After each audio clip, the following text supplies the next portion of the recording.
Hi. It's been a while. And by a while, I mean it's been a couple of days. How's everyone doing? Ryunoso yokoso, Nick, Misty, Hana, Vector, and Nagato. Welcome to the stream. Enjoy the chaos. And welcome to episode 84. 84? Yes, 84. Of Just Chat Sunday.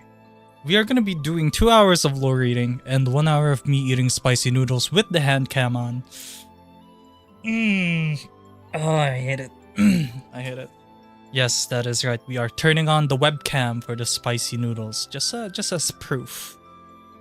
Yeah, I'm not looking forward to that. But hello, everyone. Hope you guys are doing well. It is November 18th for me, 17th for most of you. But welcome. A lot has been added to the lore.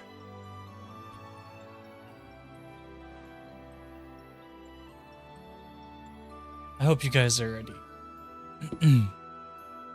Anyway, we are not alone here. Yes, that's right. We do have someone else here in the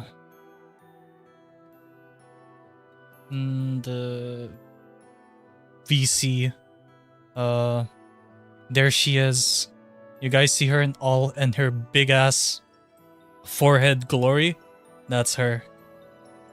Can't believe it. Can't believe she's here, chat. Imagine.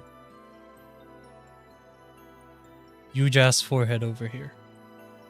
Let me just see if she's alive. Forehead. What? Yeah, she's alive. Call me forehead? Yeah, I called you a forehead. Issue? What? Problem? Yes. What? That you call me a forehead. Okay, question number 1. Who made this reactive for you? Question number 2. How much was it?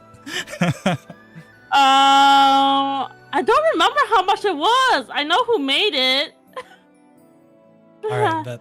You're gonna have to link it to me. I have to check why. Welcome, Stella. Hello. We're doing some lore reading soon. Oh my god. Oh, just ahead of time. My lore is going into the comedy route now. There's a ton of funny. Yeah, there's some funny stuff happening.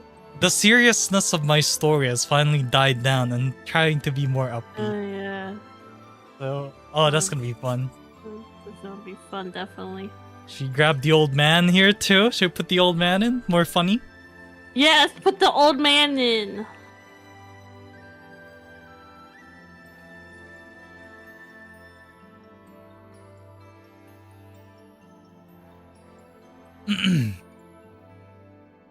Okay, let me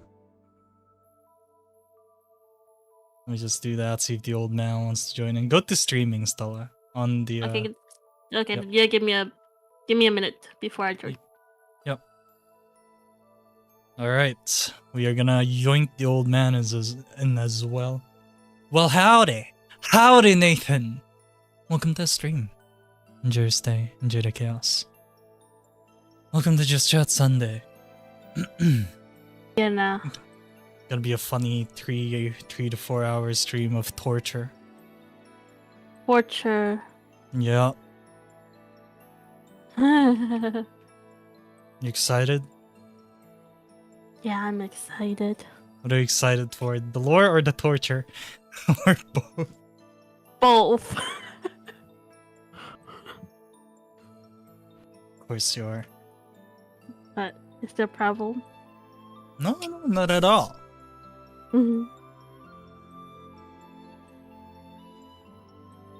See if the old man responds. So I did a poll up to see what people want me to read first.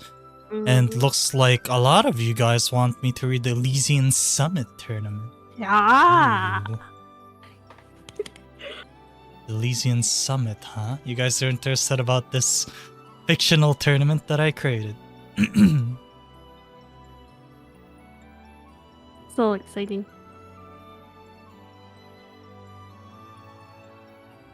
Let's see if the old man responds. Bet if I go on vrchat.com right now and I see this man up online, I'm gonna be I did see him on VR chat earlier. I'm gonna be so upset. Yeah, he's probably doing his suspicious stuff on VR right now. Yeah. Oh, there's Liker. Liker's gonna be the one to deliver my spicy noodles on my behalf. We only found ×2. We couldn't find the ×3 anywhere, unfortunately. Yeah, ×3 is rare. I knew he was on VR chat. What is he doing? Wolfpack? I don't know. I don't know what he's doing on VR chat. Damn it, old man. I don't. He's too busy. Ah. Okay, no, he's just on VR in general. Let me scare him real quick. Let me do a voice call.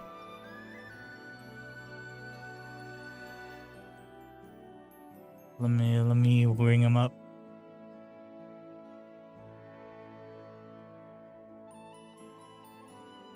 Yeah, there you go. Scaring up.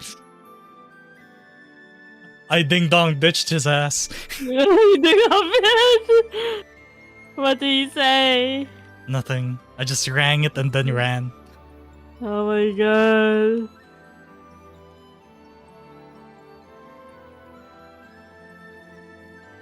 Did he notice?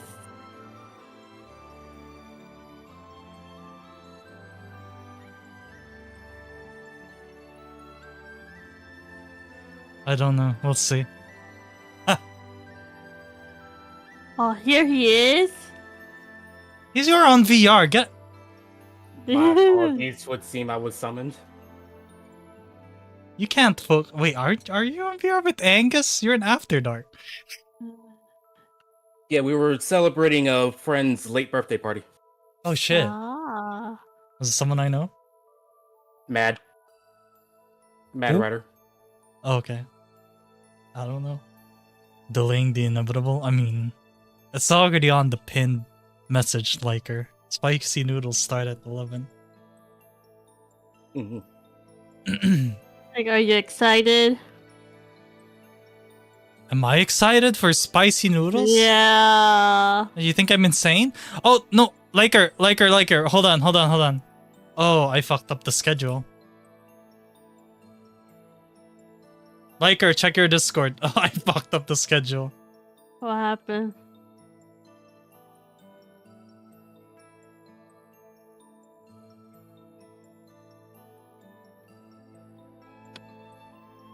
Because,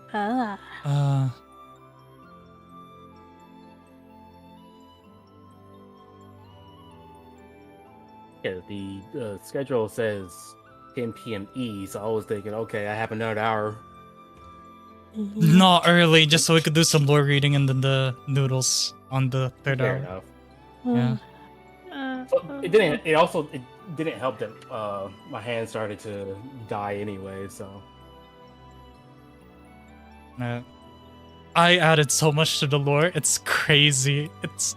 I think from the original time I read it to you guys, it has increased in length by ×3. Yeah. I only seen them. The scroll? Yeah. You know the scroll bar on the browser, right? It's like half an inch. That's how small it is. Yeah, the scroll bar is half an inch. It takes so long to scroll to the bottom. my brother in Christ, I'm excited. I'm so excited for this. my son of the Holy Spirit. Bro, I think this is my calling. I think I should just write lore. Hit me up, chat. Hit me up. May God have mercy upon your soul. $20 for 5,000 words. Hit me up. I'll write your lore.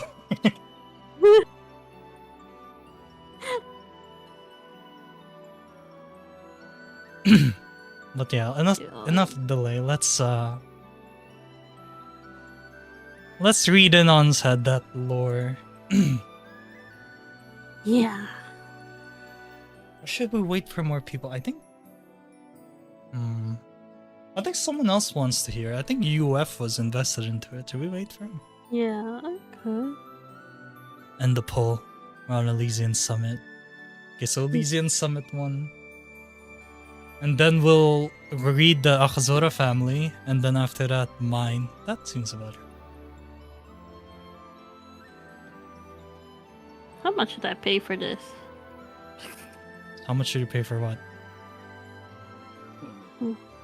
My thingy.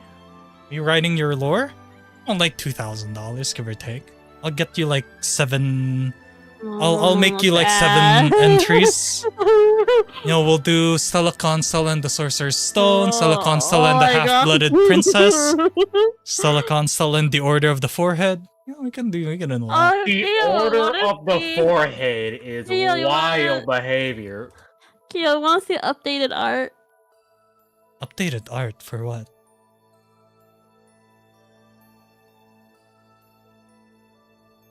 Let me see. I'm sending it now.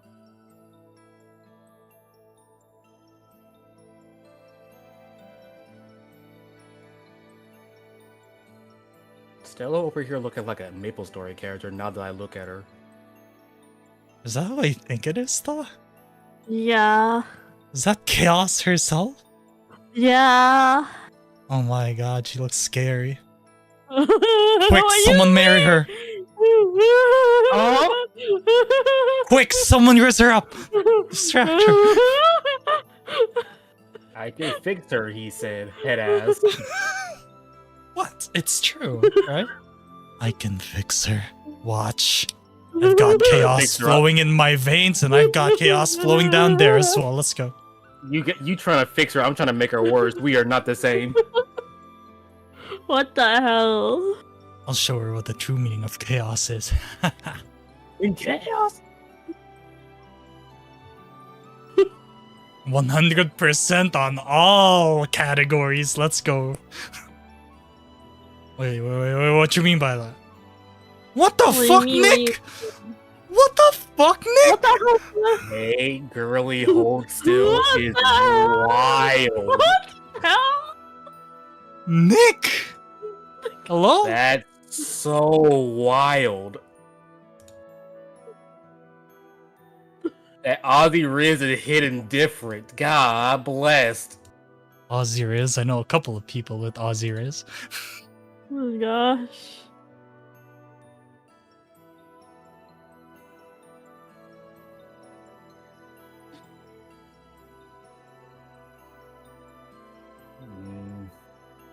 So, how are you guys doing? The typhoon on my end didn't really pour that much. It was actually light rain, and I was surprised. Really light rain. That's better than the alternative. The east coast of the Philippines, we have this huge mountain range that extends across the entire country, and it's called the Sierra Madre, the Mother of Mountains. It's called. Any typhoon that hits it dissipates a bit before. It's like our natural barrier. So it kind of did dissipate. So damn, that mountain range did some work. But hey, guess what? Corporations are deforesting that mountain range right now. Good fucking job. Oh no, we're not going political. We're not going political, but it's sad. That mountain range has protected the Philippines from typhoons for so long. And now they're just cutting the trees down there? No, I can't do that. I can't have that. I need borders. What's that wrong? What's that city? Bro? Bro, did you see Wrong Guy get like on the BH channel yesterday? Kimmy was on his ass. You saw that? Caught him slipping. Slipping? Yeah, he thought she couldn't see, huh? Damn, she's lurking. Yeah.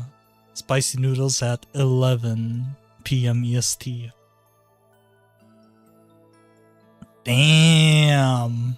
That's chaos! Yo, Stella, we can fix her. What do you mean? Stella, we can fix her. Is this a secret not allowed to be shown yet, or what do you think? Let's leave it a secret for now. Secret for now? Okay. I'll keep it a secret. She probably won't appear until like She looks good though. Yeah. How much did you spend on that? You spent money on an NPC. Oh, that was just $60. Oh, not bad. 60? Yeah. I should get Maya drawn. What do you think? Yeah. Oh, Maya would be cool. Maya, I've been thinking, right? I was talking with a friend of mine, artist friend of mine, about how Maya would look like. Because of course there's the purple hair, right? But we thought like Maya's current looks is actually dyed. Her hair is currently dyed. Her original colors, Maya's original colors is actually white and blue. Kind of like mine, but like dark blue. And her current colors, right? Her current colors dyed is a more brown red.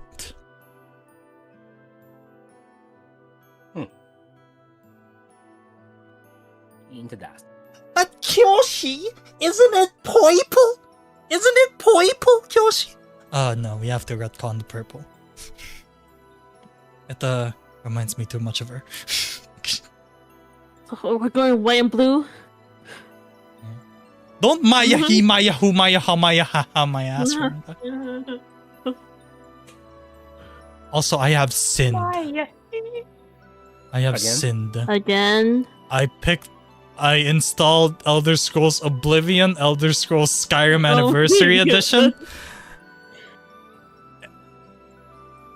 Yeah, I installed both Elder Scrolls. I'm thinking like doing a full playthrough of either Oblivion or Skyrim since we're already going through Daggerfall. Daggerfall won't be that long. I installed also a Sword Spear mod for Skyrim, so it's gonna be fun. Oh god. No stealth archers, only Sword Spear. Only lore accurate Kyoshi. I also installed a cute fuckboy mod, so I look like one of them Love and Deep Space characters in Skyrim. So I look like a Korean K-pop boy. Awesome. Very out of place in the land of like Nords and rough-looking men, but it's good. We're gonna be playing in mostly first person anyway. Saya. Rino Soyokoso. Ryu Ryu. Try again. No, I don't wanna.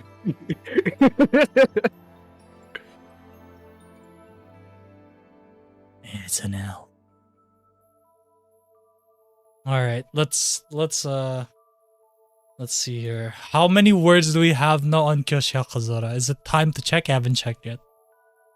It's You time ready? to check. Yes. I like how Plushy Light is speaking the things. Yeah, I actually made that on purpose. Okay, so it's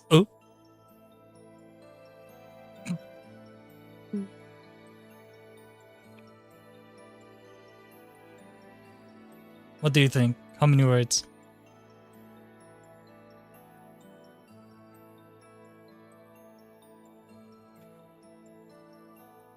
$30,000? Not yet. Lower. Not yet? Lower?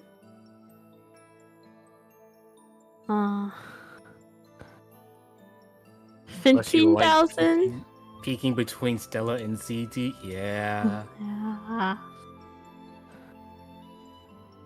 So we are gonna be reading. He's the making sure that reasons. we're here and Light is here making sure that we keep ourselves in line.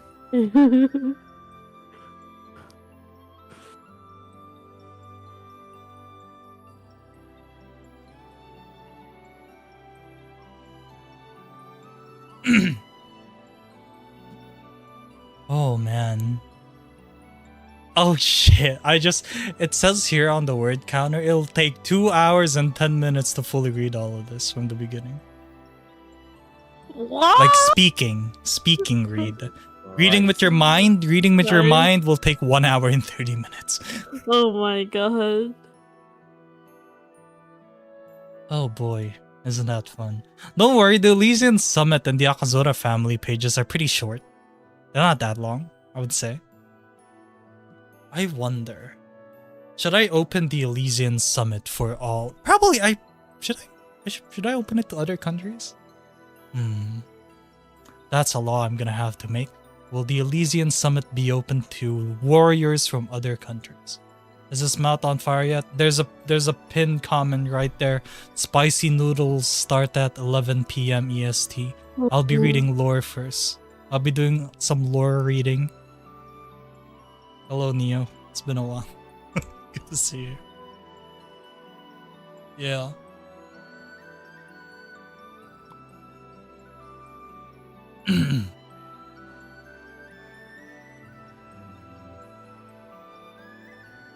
It do been a while, yup. I don't know how updated you are with my lore, Neo, but there's 23,000 words. 23,000? There's 23,000 words. Oh, whoops. I spoiled how many words there is. Okay. Motherfucker got excited. Alright, I'll go read the Elysian Summit. People voted for the Elysian Summit, so let's go. Ready? Yeah. No, I did a lot of math for this. Because the reason I did math for the Elysian Summit is because the tournament is supposed to happen every 3 years, correct? It's a triennial tournament. And it was founded in 1126. There is no possible way for the Elysian Summit to be founded in 1126, happen every 3 years, and then land in 2025, which is like the current event. There's no possible way. So, the only way I was able to make it possible is by shutting down the tournament during the years 1419. The 1420th Elysian Summit is shut down. And then, because if you go from 1126 to every 3 years, it does land on 1420. And thankfully, I penned down the year that Prince Naxos disappeared. Prince Naxos disappeared in 1419. So, the summit was cancelled in 1420 because the country is still grieving for the prince's disappearance. And then it resumed in 1425. And then if it resumed in 1425 and it happens every 3 years, it'll land in 2025. So the math worked out. I didn't have to. Honestly, I didn't have to do math. No one's gonna notice, but I had to for continuity's sake. So please, my brain hurt while I was trying to figure out where to cancel and resume the summit. Thank you. Put so much effort into this. Alright. And now let's read on. I also retconned the name of the place where the Elysian Summit is held. It's originally the Spire, but I retconned it. But here, let me read it. The Elysian Summit is a legendary triennial tournament that was founded in 1126 by Lunacruza's first rulers, King Seraphian and Queen Celestara. Initially conceived as a festival of valor and celebration, the Elysian Summit honored Lunacruza's most valiant knights, showcasing the prowess, honor, and bravery of those who protected the kingdom. In its prime, the tournament was a grand event centered around camaraderie and chivalric ideals. Held within the Selene Amphitheater in Elysium City, the summit has drawn warriors from across the land, each vying for the honor, glory, and prestige of becoming champion of Lunacruza. The champion is more than just a title holder. They are granted the rank of Knight General of the Lunacruzan Knights, and entrusted with the responsibility of protecting the kingdom and leading its knights into battle. Since the tournament's inception, the grand finals of the Elysian Summit have held a unique and revered structure. The reigning Knight General, the current champion, always faces off against the challenger in a duel to determine Lunacruza's mightiest warrior. This match represents a symbolic transfer of strength, where the rising hero must defeat the kingdom's most seasoned and skilled knight to claim the title. Hello, astronomically down bad guy. You can't. Damn. We're wrong.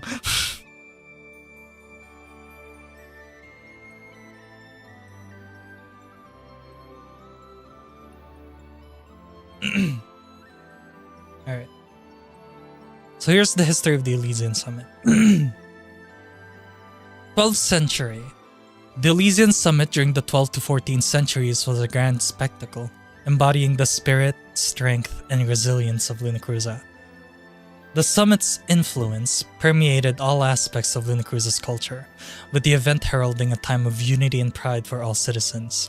It was as much a celebration of the kingdom's heritage as it was a proving ground for the valorous.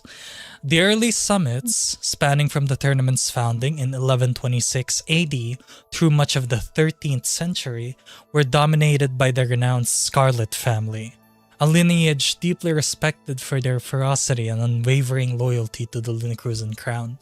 Known as warriors of unmatched intensity, the Scarlets held an iron grip on the championship title, producing champion after champion in the Elysian Summit's formative years.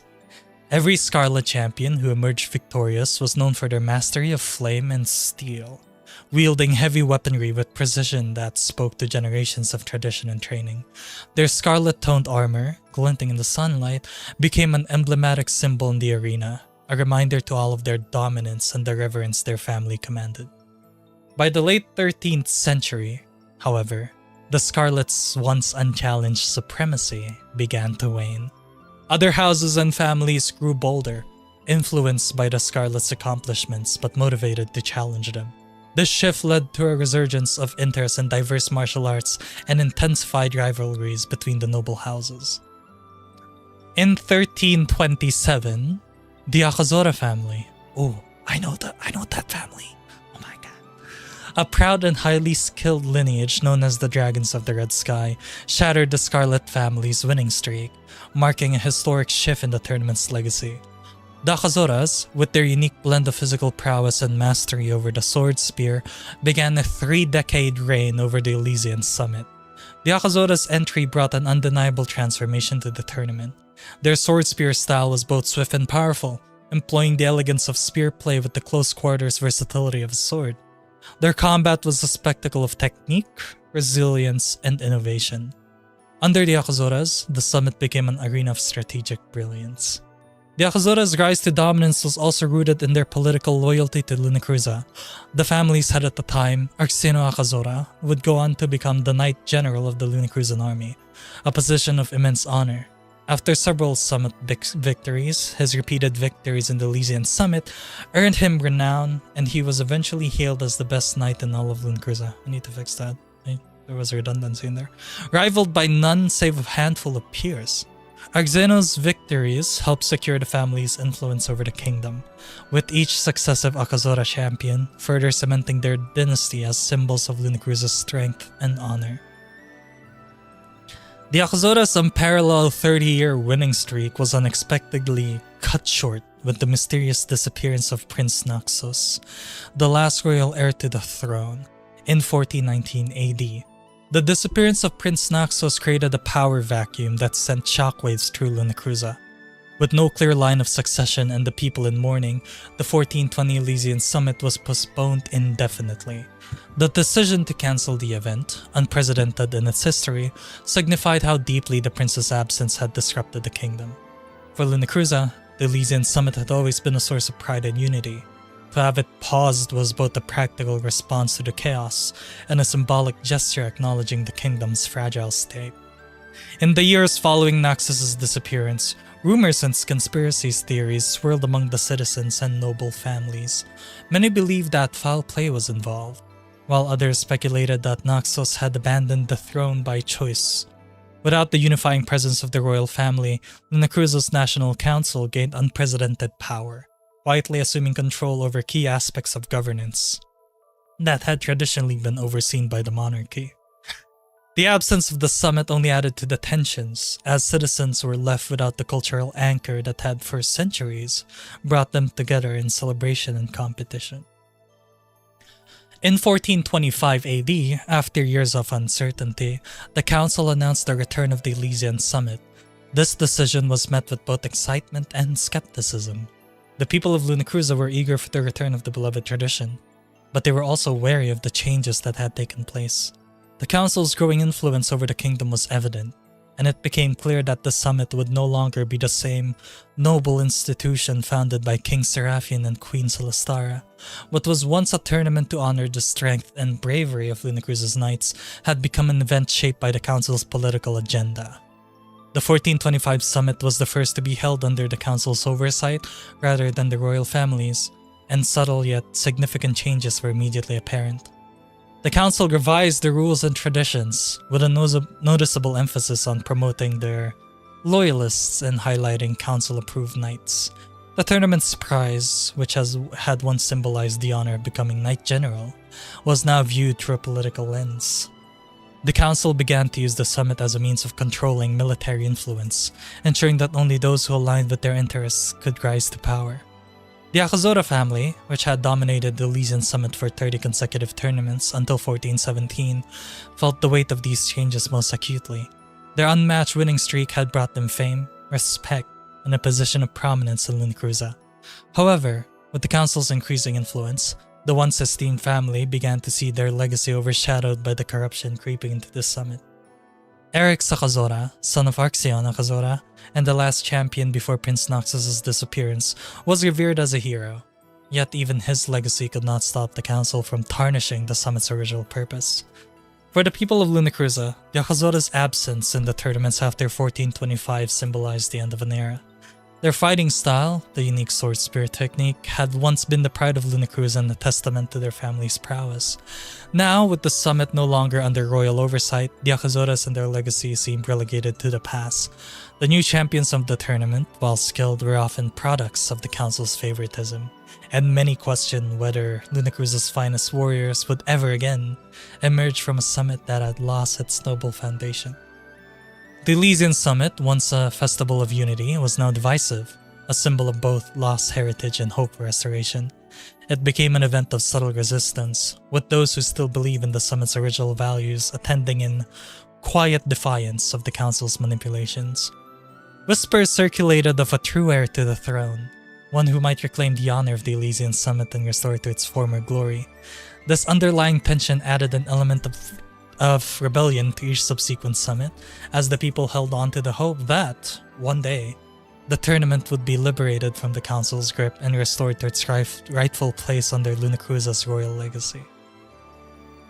Now we move on to the Code of Conduct. Yes, chat, I had to write actual rule sets for the summit. I wrote 2 rule sets, one that existed prior to the 14th century, and the new set of rules that existed after the council took over. Yes, it took a while. But let us begin with the Code of Conduct from the 12th to 14th century. The rules of the Elysian Summit under Luna Cruza's royal family were designed to uphold the highest standards of honor, chivalry, and respect. As originally envisioned by King Seraphian and Queen Celestara in 1126, the Elysian Summit was intended to celebrate not only the might of Luna Cruza's knights, but also their virtues. Here are the traditional rules and code of conduct established under the royal family. Number 1. The Code of Honor. All participants must swear an oath before the royal family to uphold the virtues of honor, courage, and integrity throughout the tournament. Any act of dishonesty, cowardice, or underhanded tactics would result in immediate disqualification. What year does present-day Kyoshi Prince of Luna Cruza take place? 2025 onwards. So basically the majority of 2026. Rule number 2, Code of Restraint. The Elysian Summit was not intended as a fight to the death. Fighters were required to show mercy whenever possible. Fatal blows were forbidden unless both combatants mutually agreed upon it under grave circumstances. This is called pankration. And pankration is the basically when you When you're in the grand finals of the Elysian Summit or any round of the Elysian Summit, and both you and your opponent called Pankration, then that means one of you will die. You both agreed that one will die.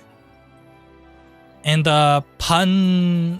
it's basically a word. Pankration is a word. It's a Greek word that means all, like every, right? Every power, or like all out, basically, right? So it's it basically originated. I remember it called Pan, which means all, and Kratos. Yes, Kratos, which means strength, might, or power. So Pankration or Pankration is the basically using all of your available power. And that's the only time you can kill someone in the Elysian Summit. No other time.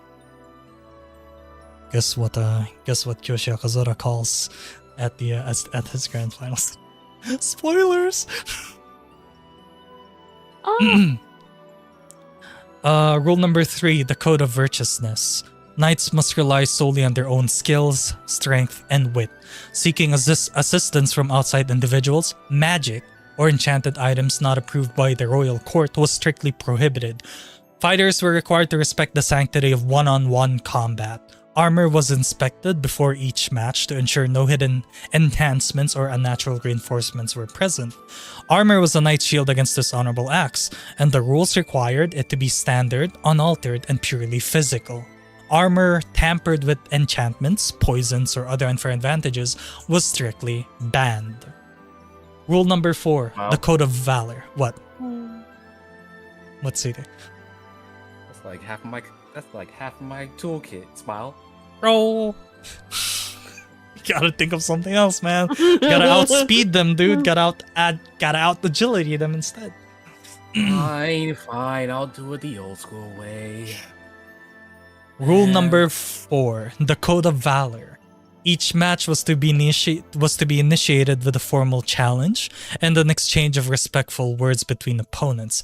Insulting, mocking, or taunting opponents was seen as dishonorable and unworthy of a knight. Knights were to salute their opponents and acknowledge their valor before each bout. Rule 5, Code of Arms. Oh boy. Competitors were expected to fight with weapons passed down through their lineage or bestowed upon them with honorable purpose. Weapons laced with forbidden or magical properties were not allowed, as they would undermine the purity and skill of combat. All weapons had to be inspected and approved by the Royal Armory. Yeah, unfortunately. No poison tips, CT. No poison tips. No poison. Fine. Rule 6, Code of Chivalry. Combatants were required to show respect to one another and the spectators as well, demonstrating humility in both victory and defeat. Knights were expected to bow to the crowd and their opponents after and before each bout, acknowledging their skill and spirit. Rule 7, Code of Protection. This is important. Highlight this rule. If a combatant was knocked down or unarmed, the opponent was required to grant them the opportunity to rise or reclaim their weapon, honoring their spirit and skill. It was considered dishonorable to take advantage of a downed or unarmed opponent. Rule 8, Code of Defeat. A combatant could yield at any time by kneeling and placing their weapon on the ground. It was the duty of the victor to show mercy and honor to their opponent's surrender. Ignoring this act of concession would be considered a grave offense to the tournament's values. And Rule 9, the Code of Brotherhood. Knights were encouraged to build bonds of camaraderie and kinship among their peers. Feasts and gatherings were held between rounds, allowing combatants to share stories, wisdom, and friendship. The spirit of the tournament was not only to foster rivalry, but to bring unity and respect between Lunacruza's bravest. Those are the 9 rules of the Elysian Summit in the 14th century. Guys got it? Following the rules? Good. How much has changed since then? Smile. Oh boy, I'm about to read it now. In the 20th century, yes, this is the 20th century now, the Elysian Summit had devolved significantly from its origin as a tournament steeped in chivalry and honor. With the Lunacruzan National Council at the helm, the event had transformed into a spectacle for entertainment, profit, and subtle population control. Here's how the Elysian Summit operated during this era. The National Council opened the Elysian Summit to corporate sponsorship, turning the tournament into a commercialized event. Wealthy aristocrats, corporations, and influential families now funded individual knights, gaining influence by associating their brands with the kingdom's mightiest warriors. Combatants were required to wear sponsor logos emblazoned on their armor and uniforms, a garish display of Lunacruz's economic imbalance. Yeah. So, that's one. So knights are basically now walking NASCARs. Race cars with all the sponsorships. Imagine I walk into the Elysian Summit with Raid Shadow Legends on the back of my Purus. Exactly. Oh, hell. Bullet point 2. Knights once admired for their skill and courage were now walking advertisements. Yep. As I said, displaying logos from everything ranging from luxury goods to industrial firms. The more lucrative the sponsorship, the better the armor and weaponry each knight could afford. As a result, the tournament was no longer just about skill or honor. A knight's success often hinged on the wealth of their backers. Number 3. For those who emerged victorious in the Elysian Summit, the rewards were transformative. The winner was granted a seat in the Eos region, the affluent northern region reserved for Lunacruz's elite. Winning the summit allowed the knight and their family to rise to a higher social class with a luxurious lifestyle, privileged access to resources, and permanent residence in the prestigious Eos region. Number 4. The prize created intense competitions, as knights from impoverished families saw the tournament as a path out of hardship and poverty. In a kingdom mired in economic depression, the allure of wealth and security fueled a surge of applicants, each willing to risk everything for the promise of a better life. Number 5. Unknown to the public. Defeat in the Elysian Summit came with dire consequences. To maintain control over Lunacruz's overpopulation, especially in the Estrella region where poverty was rampant, the council secretly executed losing participants. The public were told that the losing families had simply left in shame or disappeared by choice, the harsh truth concealed behind carefully crafted lies. Number 6. Rumors of disappearances circulated, but were rarely taken seriously, with most people attributing them to the hardships and dishonor associated with failure. The council encouraged this misconception actually, letting shame obscure the reality of their population control efforts. Number 7. As economic conditions worsened and more citizens aspired to compete, the council implemented a brutal selection process. In secret, they established an underground fight club where hopefuls fought for the chance to enter the official Elysian Summit. Unlike the main tournament, this underground arena was lawless, with no honor-bound rules, restrictions, or mercy. Competitors fought with unrestrained violence, using any means necessary to survive. Number 8. The underground club became infamous for its high mortality rate.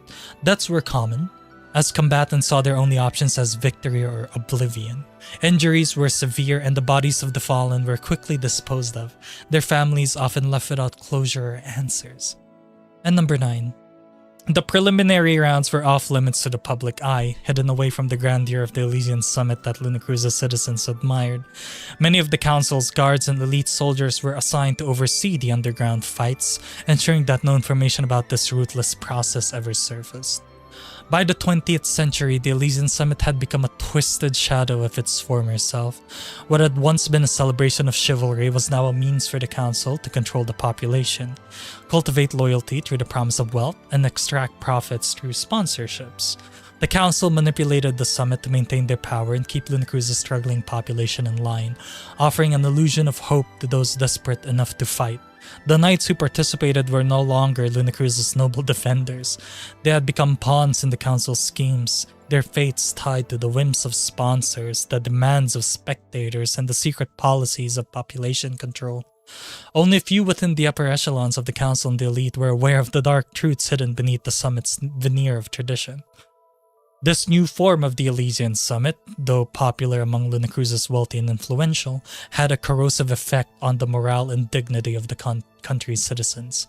Every year, as the summit's twisted practices persisted, the divide between Lunacruz's once honorable past and its bleak present became painfully clear. And that is it. That is the page on the Elysian Summit. The underground qualifiers actually happen every year. So yeah, it's a year-round brutality. And the official one is every 3, right? Yes. Yeah. So 3 qualifiers between each official. Ooh. Yes.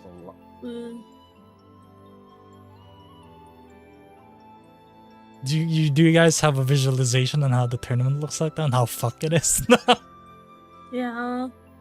Yeah. Yikes. It makes me think of the underground fights in Shield Hero. Shield Hero? Oh, I never watched that. Pretty good. I'm waiting on the new season to drop soon.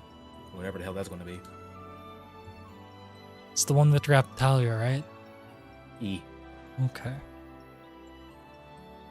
Yeah, so the Elysian Summit is basically bastardized now. I think even that is like an understatement. Putting it lightly, yeah. So let's read on the Akazora families, because I'm sure you guys are interested in the lore of my family. Let me put the crest of the Akazora family real quick. Let's do that. Yeah, put the... This battle royale looks just as fucked up as the ones I hosted. Yeah, the... Yeah, put the Akazora family crest up in here real quick. Okay, so let's talk about the Akazora family. Who are they? The Akazora family. Beneath red skies, we endure and rise. That's the motto for the Akazora family. How cheesy. But let us begin. In the realm of Lunacruza, few lineages command as much respect and reverence as the Akazora family. Known far and wide as the Dragons of the Red Sky, their name may be a nod to the fiery crimson sunsets they stand vigil over. But in reality, the Akazora are dragons of a much darker hue. Note, we're not black, but we do have black members in the family, so we are a very diverse race of Lunacruzans. Where did that fucking When I come from, bro? Because it says darker, you people might think we black. We not black, okay? There's the Akazoras and then there's the Akazaras. There's the Akazoras and the Akazaras, okay? There's a difference. We all families though. For real, for real. Anyway. Cloaked in deep black that shimmer with faint turquoise used in the moonlight. That's our armor, by the way. I should probably say we're not sure why you did disclaimer. Deep black armor that shimmer with faint turquoise used in the moonlight. These dragons possess an ethereal beauty and a fearsome presence. They are the defenders of Lunacruza, its elite knights and its most loyal guardians, and for generations they have served in the highest ranks of the kingdom's military. The origins of the Akazora date back to the earliest wars that shaped Lunacruza. The first Akazora, Aedran Akazora, was born on the night of a rare turquoise aurora, under an auspicious sky that marked him as unique among his kin.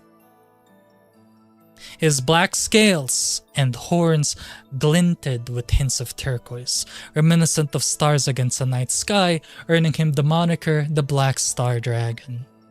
Adrian's skill in battle was unmatched, and he wielded a powerful weapon forged for him by celestial artisans, a sword spear known as the Pulsar. The Pulsar became the symbol of the Akazora, reforged in each generation to carry the legacy of those who had wielded it before. Adran swore loyalty to the early royal family, dedicating his life to defending Lunacruza from threats both within and beyond its borders. His skill, honor, and unwavering dedication to the realm set the foundation for the Akazora family's role as Lunacruza's elite defenders. Since then, each generation has followed in his footsteps, taking up the mantle of the Pulsar and continuing the family's sacred oath to serve and protect. The legend of the Pulsar. The Akazora family's signature weapon, the Pulsar, is a legendary sword spear with a long, razor-sharp blade at its end, perfectly balanced for both slashing and thrusting. Each generation reforges the weapon to adapt it to the needs and fighting style of the new wielder. Although, the reforging of the Pulsar is reserved for the strongest of Akazoras, and with each reforging, it takes on a new name, the Pulsar 2, the Pulsar 3, the Pulsar 4, and so on. The blade of each Pulsar is inscribed with runes that channel celestial energy, and it glows with a faint, pulsing turquoise light, mirroring the use of the family's scales. The sword spear is said to connect its wielder to the moon, enabling them to harness lunar energy, to strike with devastating force or to shield themselves with a protective aura. Do note though, that the Pulsar's magical capabilities are disabled during the Elysian Summit, because that'll be cheating, right? So, that's possible. To wield the Pulsar is both an honor and a burden, as each new generation of the Akazora feels the weight of those who wielded it before them. Hi UF! I'm reading the Akazora family right now. The reforging ceremony is a solemn event, performed under the light of the full moon, symbolizing the family's enduring loyalty to Lunacruza and their bond to the celestial forces. The sword spear has become a living symbol of the Akazora family's unbroken legacy, a reminder of their ancestors' valor and their own duty to defend the land. It was the summit. No, the summit was already done reading. I'm already done reading that. You can watch the VOD after. From a young age, members of the Akazora family are trained in the art of combat, strategy, and leadership. Known for their tactical prowess, discipline, and unbreakable will, Akazora dragons naturally rise to the highest ranks within the military. I feel like that's gonna be a meme.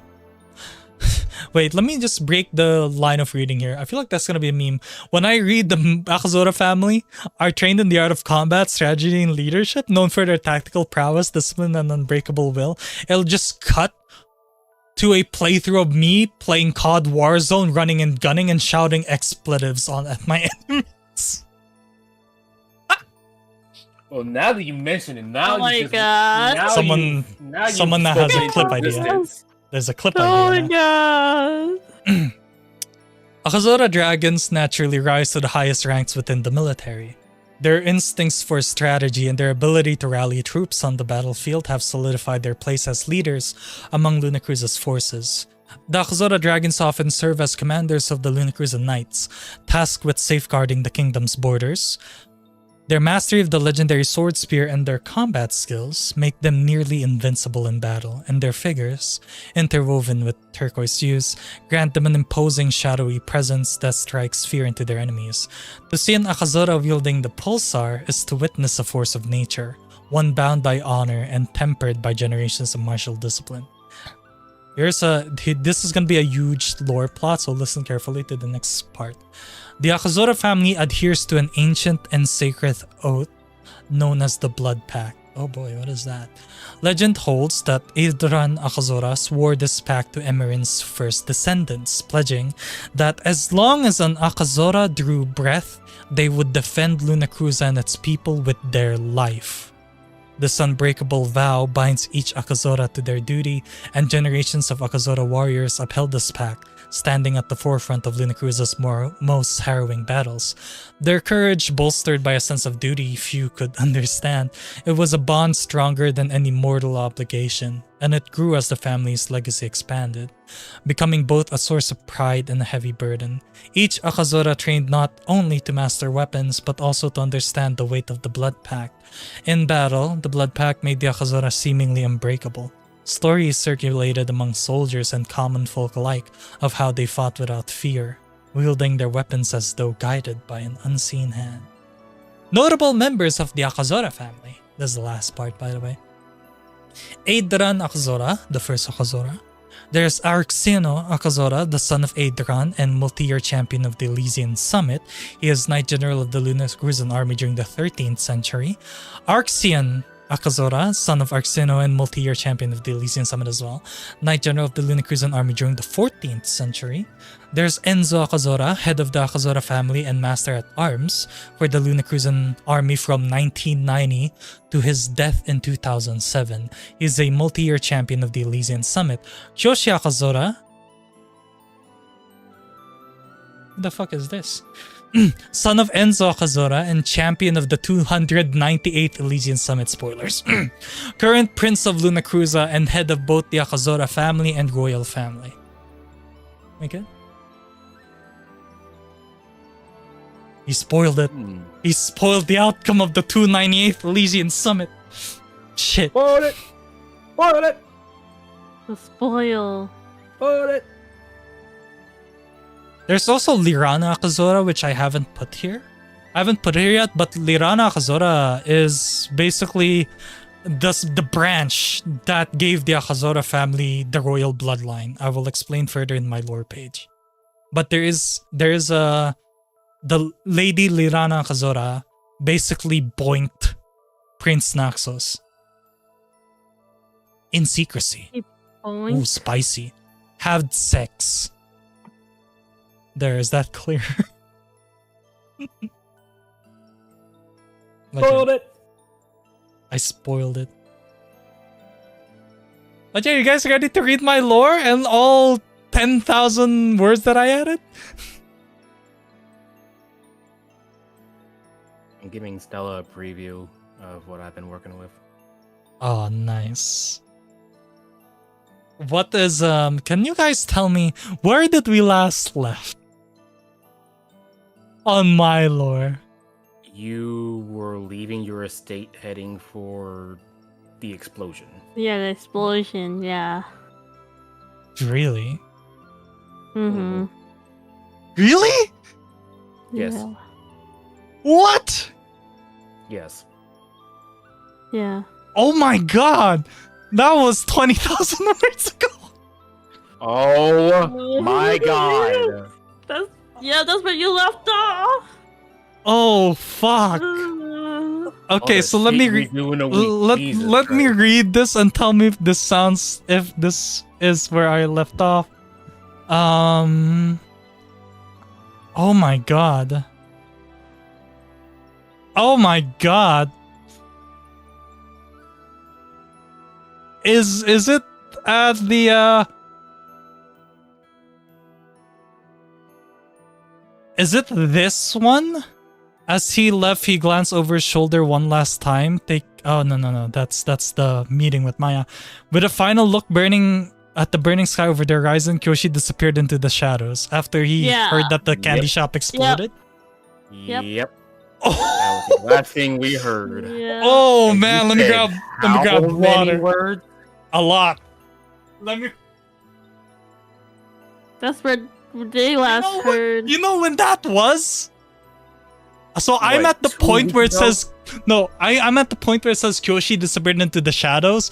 That is like 30% down on the scroll bar. We still have another 70% left. That's not even halfway there.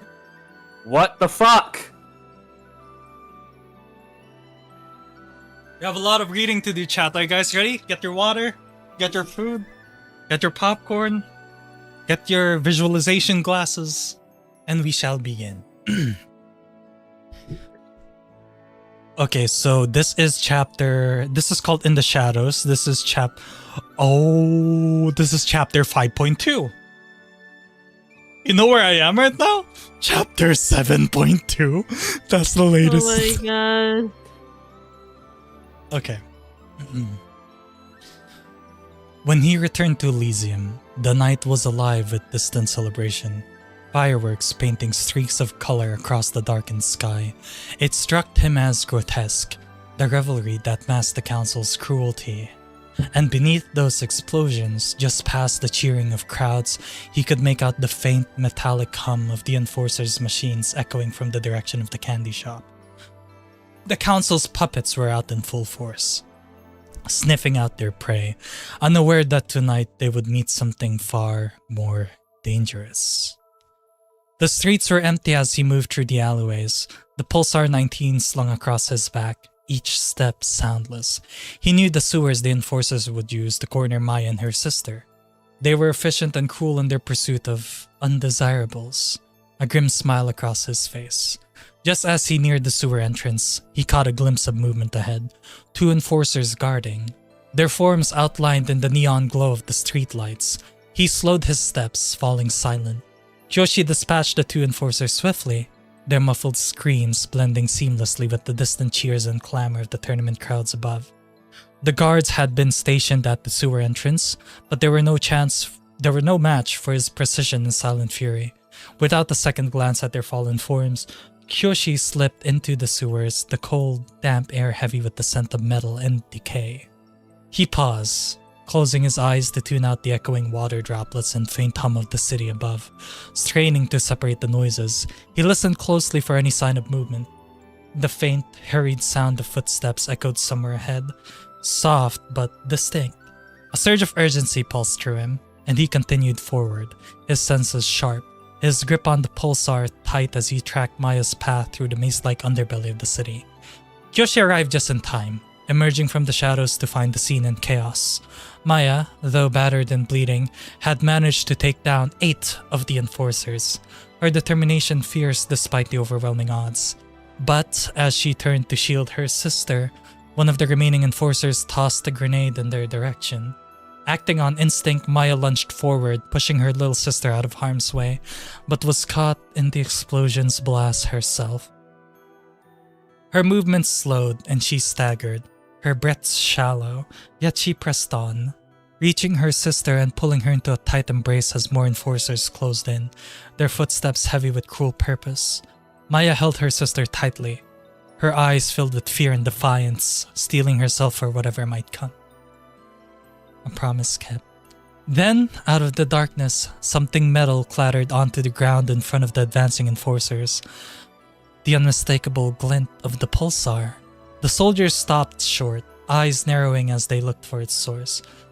Also, I'm gonna say, starting from now, the lore will be dialogue heavy. So there's gonna be a lot of back and forth between characters.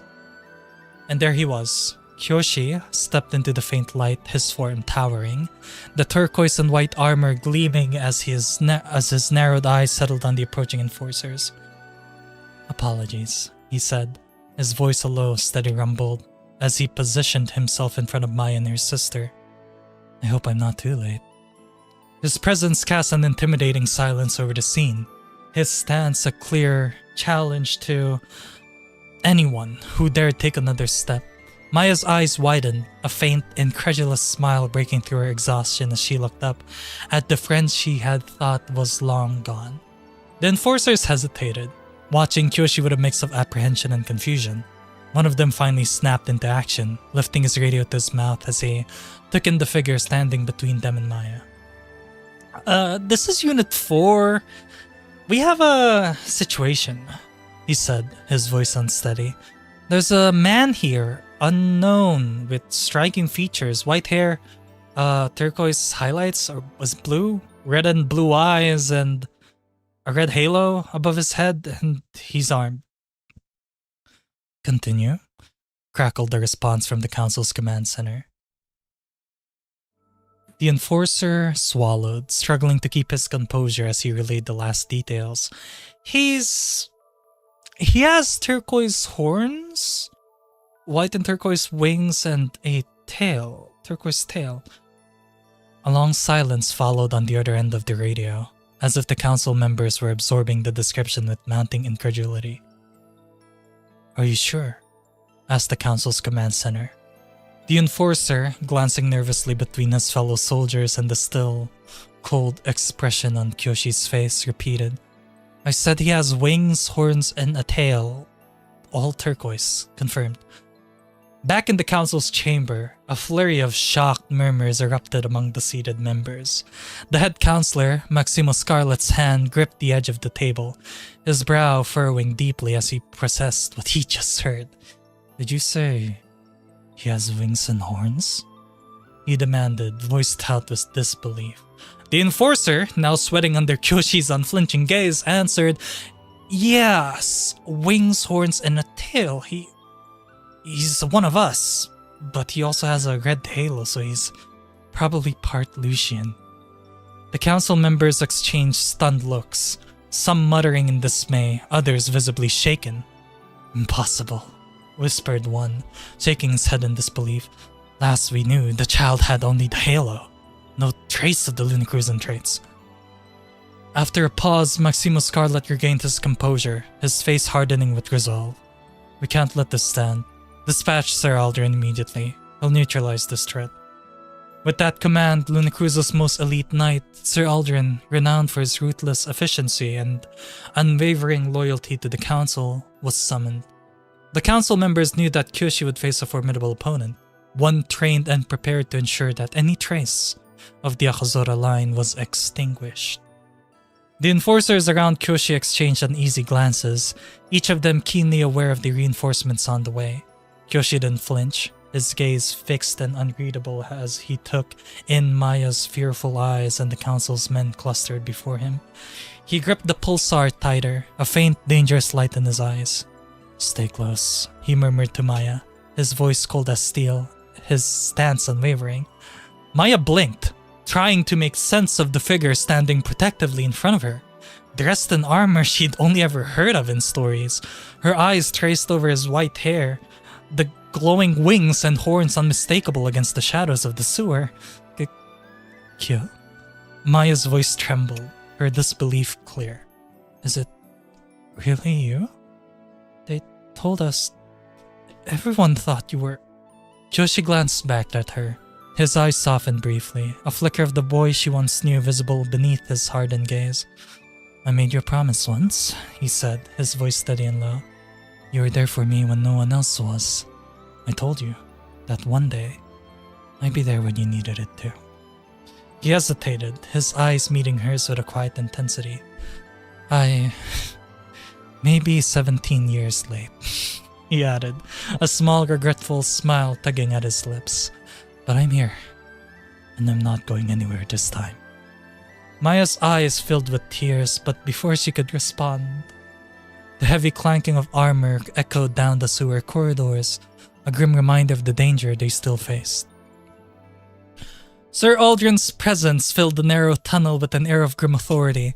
He stood tall, imposing in the council's black and silver armor, his sword and shield polished to a gleam that cut sharply through the sewer's shadows. As he advanced, his steps echoed with the chilling confidence of a battle-hardened knight. Kyoshi tightened his grip on the pulsar, its blade humming with latent energy. He squared his stance, bracing himself as Aldrin surged forward, his sword slicing downward in a powerful, precise arc. Kyoshi met the strike, parrying just in time, the clash of steel reverberating in the damp corridor. The force of Aldrin's blow jolted up his arm, almost knocking him off balance, but Kyoshi steadied himself, a fierce resolve blazing in his eyes. With a swift twist, Kyoshi feigned left and jabbed forward, the tip of the pulsar grazing Aldrin's shoulder armor. Aldrin barely flinched though, but Kyoshi saw a flicker of surprise in his stance. Emboldened, he stepped in with a second strike, this time hitting Aldrin's shield arm, forcing him back a step. But the knight quickly retaliated, his shield smashing into Kyoshi's side with bone-crushing force. Kyoshi staggered, pain radiating from his ribs, but he refused to back down. "Not bad," Aldrin growled, his voice dripping with contempt. He swung his sword in a wide arc and Kyoshi barely managed to block it. The sheer power of the blow sent him stumbling back, the pulsar nearly slipping from his grip. Aldrin pressed his advantage, raining down a flurry of precise, relentless strikes that forced Kyoshi to retreat, his defenses weakening with each hit. Finally, Aldrin's shield came crashing down onto Kyoshi's shoulder, and he fell to one knee. Gasping as pain surged through his body, Aldrin raised his sword, preparing to finish him off. When suddenly, Maya appeared from the shadows. She hurled a handful of dust into Aldrin's eyes, temporarily blinding him. "Come on, Kyo, get up!" Maya shouted, grabbing his arm. Her younger sister was beside her, clutching a small satchel and watching the scene with wide, frightened eyes. The enforcers surrounding Aldrin turned, their weapons drawn as they moved to intercept. Kyoshi forced himself to his feet, his vision blurring as Maya and her sister supported him. Follow me, Maya urged, leading them through the narrow maze of tunnels, her sister close behind, throwing worried glances over her shoulder. They ran, Kyoshi's body protesting every step, but he pushed through the pain, adrenaline fueling his steps as he shielded Maya and her sister from stray arrows fired by the enforcers. Behind them, Aldrin's furious voice echoed in the tunnels. Don't let them escape! Bring me the Akazora boy! Maya navigated the maze of corridors with practiced ease, taking sharp turns and ducking through hidden pathways, leading them deeper into the labyrinthine sewer. They could hear the enforcers' heavy footsteps gaining on them, but just as the pursuers closed in, Maya's sister pushed open a hidden hatch, leading them to a narrow tunnel concealed behind the crumbling wall. This way! Her sister whispered urgently, guiding them inside and sealing the hatch just as the other enforcers' shouts grew louder outside. After what felt like an eternity, they finally emerged in the Moonspire district, a hidden sanctuary for the rebels of Luna Cruza. The underground caverns were dimly lit by torches, and the walls were lined with tattered flags and makeshift barricades. Rebels stood guard at every corner, their eyes wary as they took in the sight of the three newcomers. Maya guided Kyoshi to a cot, her hands steady as she eased him down. A medic hurried over, setting to work on his wounds as Maya's sister kept a vigilant watch nearby. Kyoshi winced as the medic examined his side, the pain flaring anew. He glanced up at Maya, a tired but amused grin tugging on his lips. Guess I might need a bit more training before I take on guys like him, huh? Maya managed a relieved smile, shaking her head. 17 years, and you still haven't lost that ridiculous sense of humor. Yoshi chuckled softly, then grimaced as the medic tightened the bandage around his shoulder. Well, gotta make up for the lost time. Can't let you think I got too serious over the years. They shared a quiet moment, the chaos of the escape fading into a calm silence. Despite the pain, despite the exhaustion, Kyoshi felt the warmth spreading through him, a sense of belonging he hadn't felt in years. And then welcome to Chapter 6. Welcome to the Underground. Maya broke the silence, her eyes narrowing as she looked down at Kyoshi, frustration and relief warring in her expression. How are you even here, Kyo? Her voice trembled with barely contained anger. Do you have any idea? Any idea what it felt like to think you were dead? I spent years wondering what happened to you, thinking maybe I hadn't done enough, hadn't protected you enough, that I'd lost my only friend. Her fists clench, her gaze hard and unyielding. And all this time, you were alive? Just somewhere out there. You didn't think to let me know? Not once. Kyoshi looked away, unable to meet her eyes as he heard the hurt layered under her words. He understood that pain, the feeling of betrayal, more than she knew.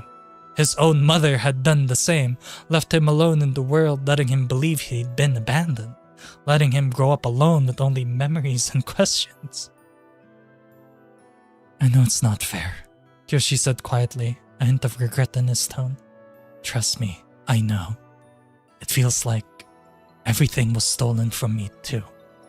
When my mother came back, she acted like she had her reasons, like it was all part of some plan.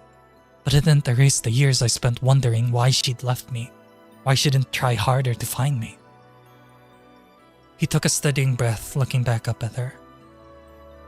I don't want to do that to you, Maya. But after what the council did, I was trying to survive. I lost most of my memories, just a ghost. Maya's anger softened as she heard the pain in his voice, her posture relaxing slightly. She glanced down, her fingers releasing some of their tension. It's just, you were the only one who treated me like I was. I don't know. Like I mattered. It hurt like hell thinking you were gone.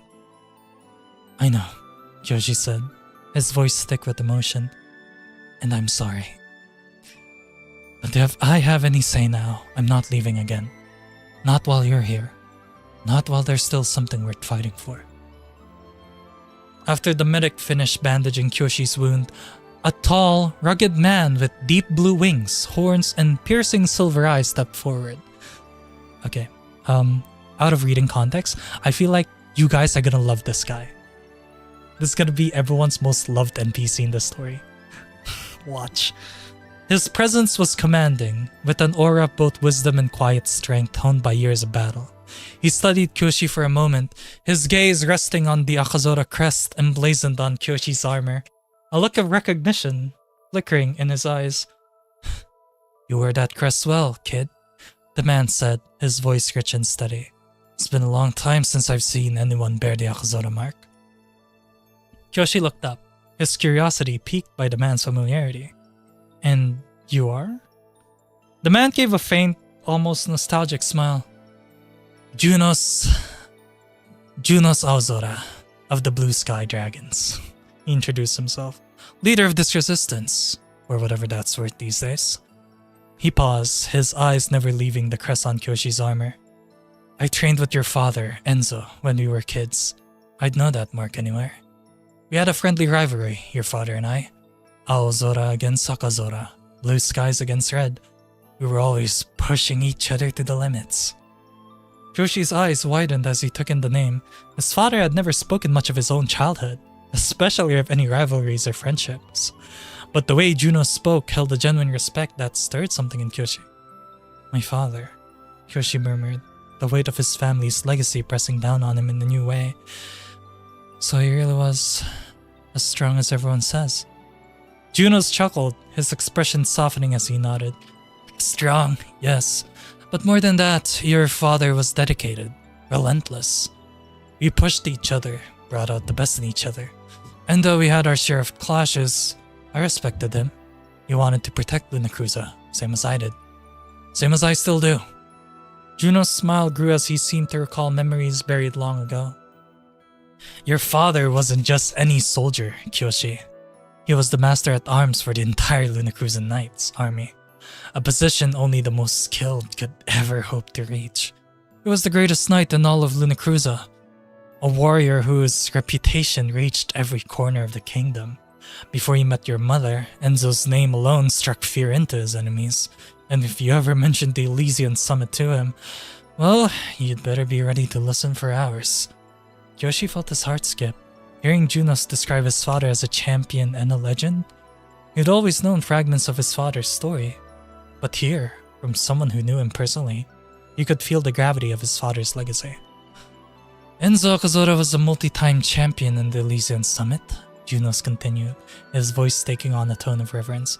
"In his prime, there was no one else like him. They say he fought with the fire of the Red Sky himself, as though the entire realm of Lunacruza flowed through his veins. He didn't just win, he dominated, setting records that no one has come close to even breaking since." Junos paused, his silver eyes meeting Kyoshi's red and blue ones.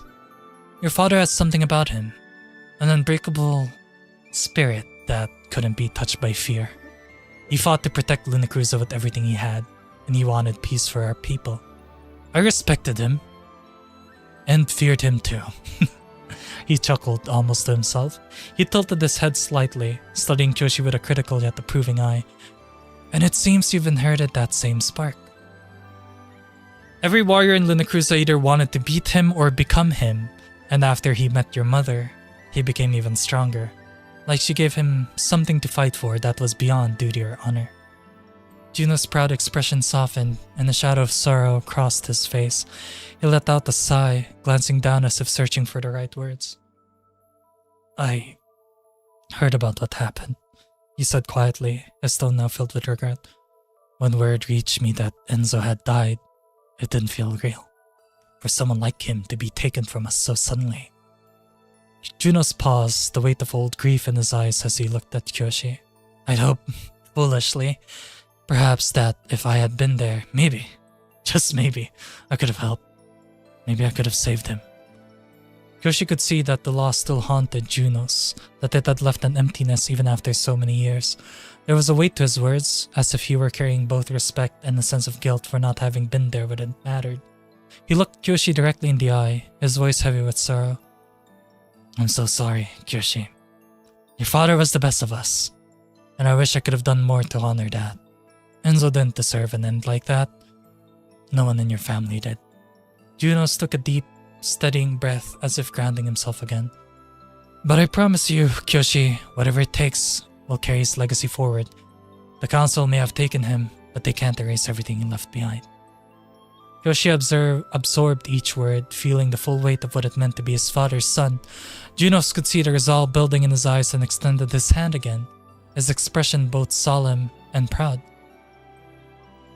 Welcome to the fight, Kyoshi, he said, his voice low but charged with meaning.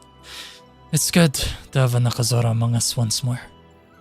Kyoshi took a steady breath, then clasped Juno's hands firmly.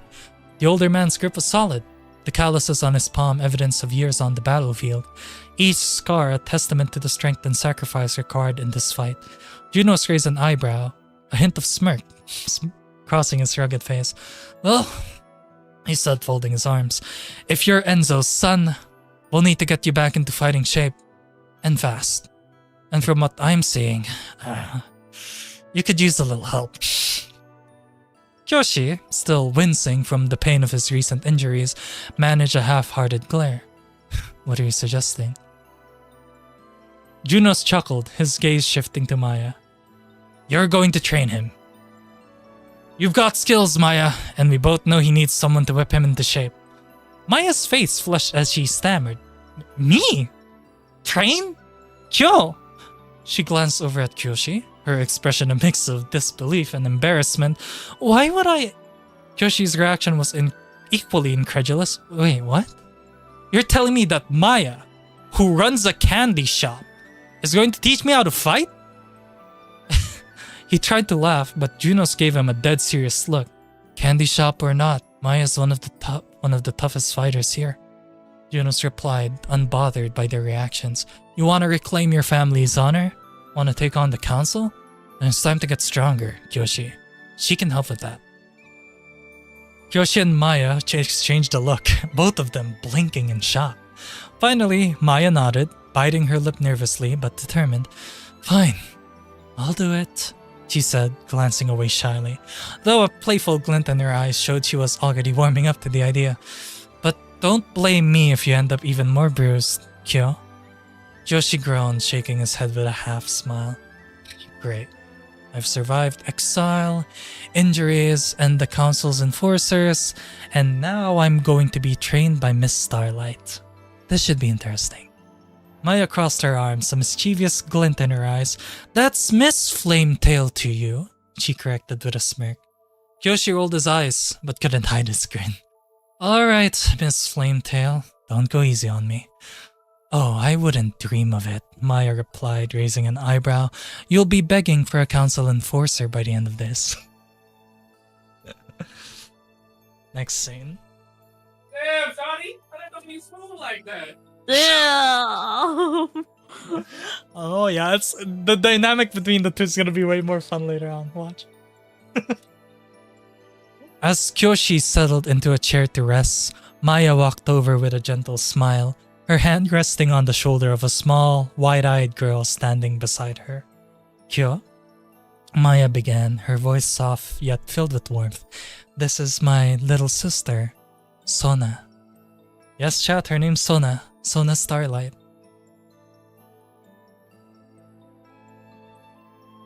Had to drink water. I hydrated. We're good. Sona, with big, curious eyes and a head full of dark, unruly curls, looked up at him shyly, clinging to the hem of Maya's sleeve. Her face was a mixture of excitement and hesitation, and she hid partially behind her sister, casting glances at Kyoshi with an almost timid smile. It's nice to meet you, Sona, Kyoshi said softly, offering her a small, friendly nod. He could see the likeness between the sisters. Sona had that same spark in her eyes as Maya, even if it was wrapped in a layer of shyness. Maya's expression softened as she ruffled Sona's hair. Sona came into my life a bit later, she explained, her tone growing quieter. Our mother, she passed away after Sona was born. She looked away for a moment, a hint of sorrow in her eyes. Since then, I've taken care of her.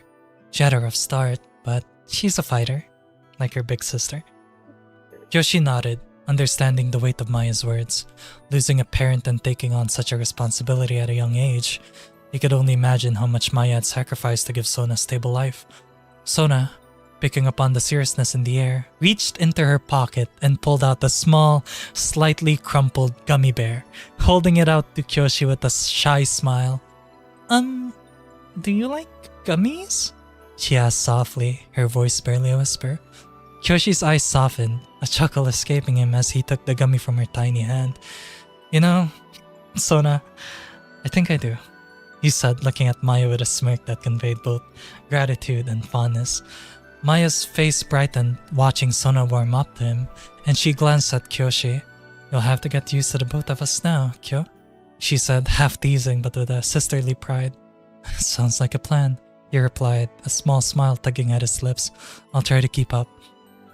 What do you guys think of Sona? Sona Starlight, her little sister. Is it Protect, chat? Yeah, Protect! Yeah. Protect. Must protect. For context, by the way, for context, Sona was born when Maya was 18 years old. So Maya being 16 right now means that Sona is 6 to 7 years old. That's for context. Huh?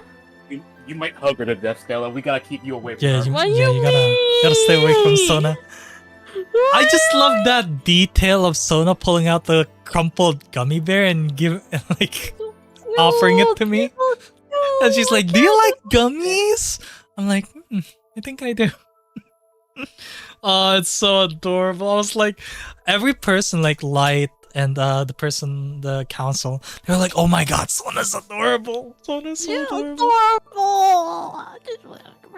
Stella seems like the type to gush over something cute and cuddly, like Sona. We gotta keep her away. Yeah. Anyway, exactly continuing on. Next scene.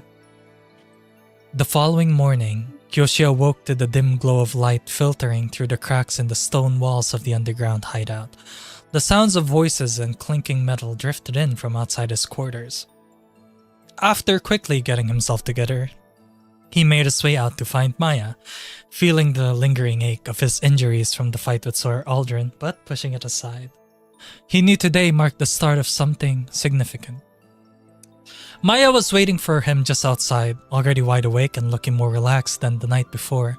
By her side was her younger sister, Sona, holding a small pouch of sweets and watching Kyoshi with wide, curious eyes. When she caught him looking her way, she ducked behind her sister, peeking out shyly. Oh my god, she's so adorable!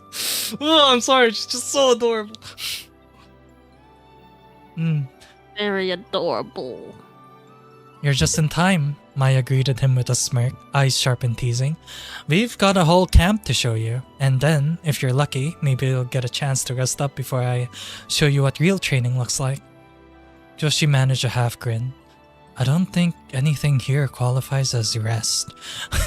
With Sona trailing close by, the two began making their way through the underground settlement. The camp bustled with rebels preparing supplies, repairing weapons, and strategizing over worn maps.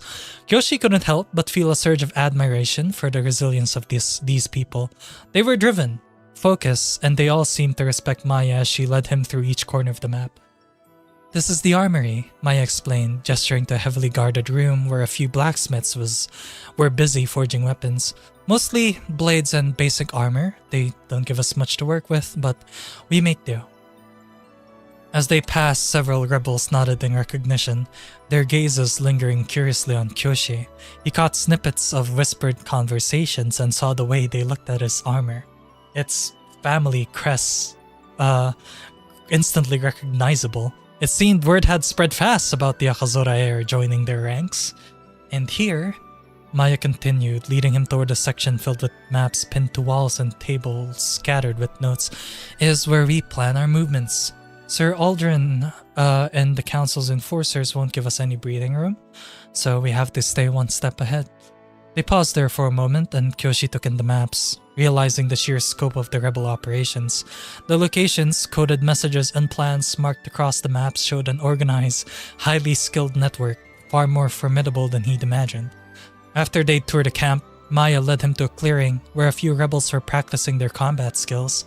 Sona sat nearby, watching the fighters with wide eyes as she snacked on a small piece of candy. Maya stopped in the center and turned to Kyoshi, her expression serious now, though her usual spark of mischief was present. Well, Kyo, she said, crossing her arms, consider this your new training ground. Think of it as an introduction to rebel life, and you've got a lot to catch up on. Kyoshi raised an eyebrow, looking around at the warriors, owning their skills. Is this where I learn how to dodge candy shop owners?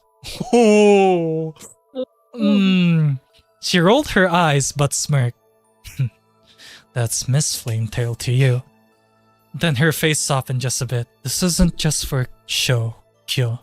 If you want to survive against the council, if you want the chance to take them down, you'll have to be stronger. And that starts here. For a moment, her gaze was unwavering, full of determination and maybe even pride. He could see the strength she developed over the years and the loyalty she held for these people. And he realized this was no longer just about his own quest for vengeance. It was about the freedom and safety of everyone under the council's oppressive rule. Kyoshi gave her a nod, stepping forward, hands clenched at his sides, ready to begin. Alright, Miss Flametail, he said with a hint of humor. Let's see what you got. Maya handed Kyoshi a wooden sword spear, and he took it in both hands, feeling the surprising weight and balance of the weapon. He hadn't seen many like it before. In fact, it almost seemed too familiar.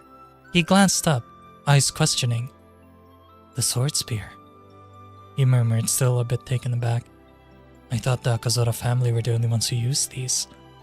From the edge of the training ground, a deep, warm laugh rumbled. And Junos emerged from the shadows, arms crossed, watching Kyoshi with an approving look. The tall man approached, his blue scales glinting faintly in the torchlight. You're right, Kyoshi. The Akazora is known for it. And that particular training sword spear, he pointed at the weapon in Kyoshi's hands, is one of the last of its kind. Your father gave it to me years ago, when we were just kids training together, always testing our skills against each other. Back then, it was the closest I'd get to wielding a Akazora weapon. Junos' gaze softened, remembering those days. When Enzo had become the master at arms for the Lunacruisan army, he entrusted it to me. He paused, and there was a quiet pride in his tone as he looked at Kyoshi. He'd be glad to see it in your hands. Kyoshi, he always believed you'd carry on the Akazora way. Kyoshi's grip tightened on the training sword spear as he glanced down at it, the weight of his family's legacy settling on his shoulders. It was more than a weapon. It was a connection to his father, to the warrior he once was, and the warrior Kyoshi still hoped to become. He felt a renewed sense of responsibility, a fire kindling within him. Thank you, Junos, he said, voice quiet but sincere. I'll honor him with this. Junos smiled, his eyes glinting with encouragement. I'm sure you will. Now, he stepped back, nodding to Maya, who had taken up her own training as stock. Let's see how much of that Akazora blood is in you. We'll start with the basics. Kyoshi took a steadying breath, lifting the wooden sword spear into a guard stance, feeling its familiar weight as though he'd held it 1,000 times before. Across from him, Maya smiled slyly, raising her estoc. Don't worry, Kyo, she teased. I'll try not to make it too painful. Maya and Kyoshi circled each other. Maya's stance light and poised, her wooden estoc held with ease as if it were an extension of her own arm.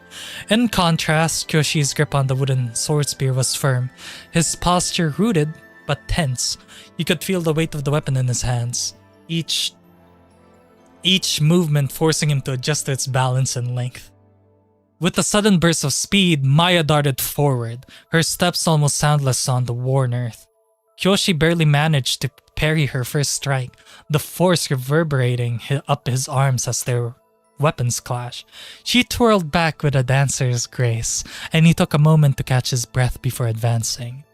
Kyoshi tried to keep his distance, using the reach of his sword spear to counter her quick, close-range strikes, but every time he thought he had her rhythm figured out, she switched her approach, slipping through his defenses with a precision that left him struggling to keep up. Her agility was like nothing he had ever faced. Each movement was quick, calculated, and unpredictable. For 3 intense minutes, they exchanged blows, each strike, feint, and block, demanding every bit of Kyoshi's focus. He managed to land a few glancing hits on her, one catching her on the shoulder and another just grazing her side, but they did little to slow her down. Maya's counters were relentless, her movements weaving in and out of his guard as if she knew every possible opening before he did. Finally, she swept it aside, pivoting on one foot to bring her S-stock down in a controlled strike just behind his guard. Before Kyoshi could react, he felt the flat of her weapon pressed firmly against his chest, signaling his defeat. Breathless and slightly bruised, Kyoshi lowered his sword spear, acknowledging her victory. He looked up to find Maya grinning at him, eyes bright with an impressive glint. "Not bad," she said, lowering her S-stock. He caught his breath, leaning on the sword spear for support, and raised an eyebrow. "Not bad. You had me on the defensive that whole time." "Why's that impressive?" Maya smirked, crossing her arms as she tilted her head in mild amusement. "Because, my dear Kyo, most people can't even last 40 seconds with me. You held your own for 3 minutes." Hey yo! Hey yo! Ayo! Hey yo, Maya? Hey, no, she's smooth like that. Her words sank in, and Kyoshi's exhaustion turned to a mixture of surprise and pride. "Really? Guess that means I've got a little bit of skill hiding somewhere," he said, a small smile pulling at his lips. Maya chuckled, patting him on the shoulder. "More than a little. With some work, you might even make me break a sweat next time." Ooh! Ooh! Damn! Why she gotta be mean? Damn. Why she gotta be mean? What'd I do? Yoshi grinned, rolling his shoulders as he straightened up. "Well, in that case, maybe I should keep my expectations high." "Good," she said, a spark of excitement in her eyes as she picked up her S-stock again. "Because this is just the beginning." After an intense training session, both Kyoshi and Maya were drenched, their chests rising and falling as they tried to catch their breath. Maya wiped the sweat from her brow with a grin, tilting her head toward the campfire where a couple of canteens were stashed. "Break time," she said, smirking as she tossed him a canteen. Oh, I retconned this, by the way. Kyoshi took no sexual tension in the scene. I apologize. Kyoshi took a long drink, feeling the cold water soothe his throat, while Maya gulped down hers beside him. The camp was quiet in the midday heat, and as he drank, silence settled between them.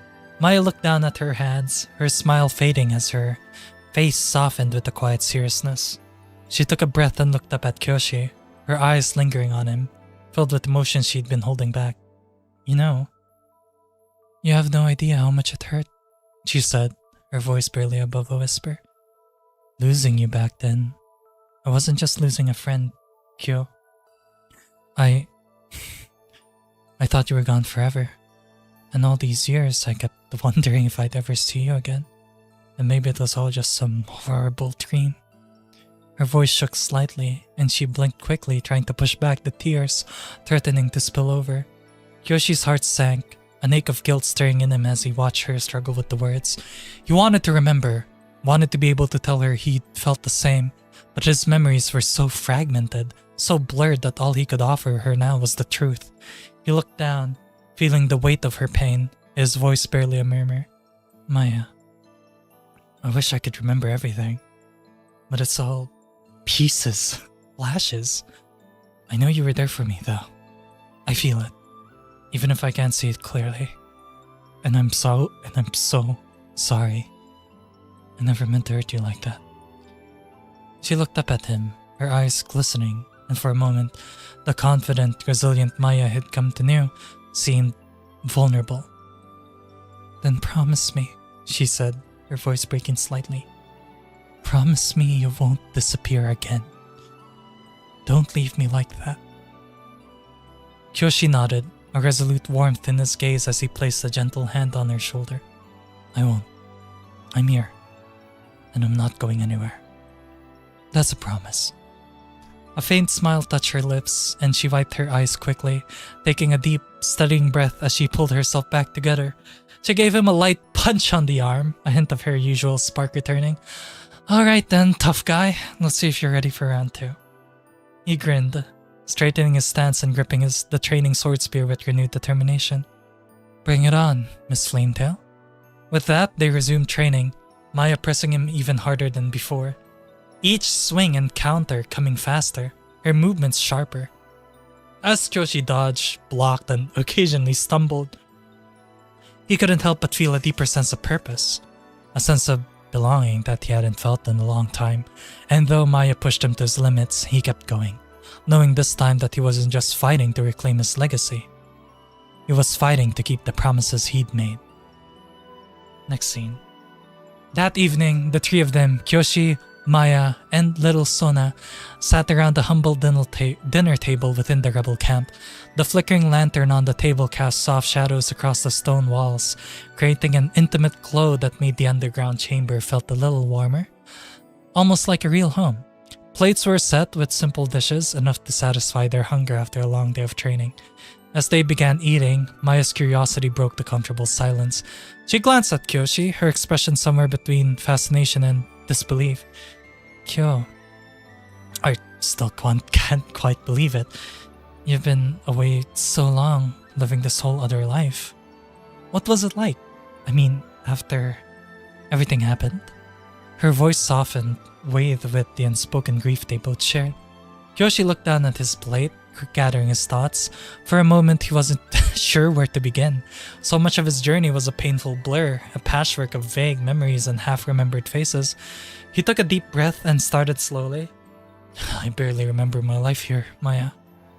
After that night, it was like my memories were just gone. I ended up in Lucianos, in this massive city called Eden.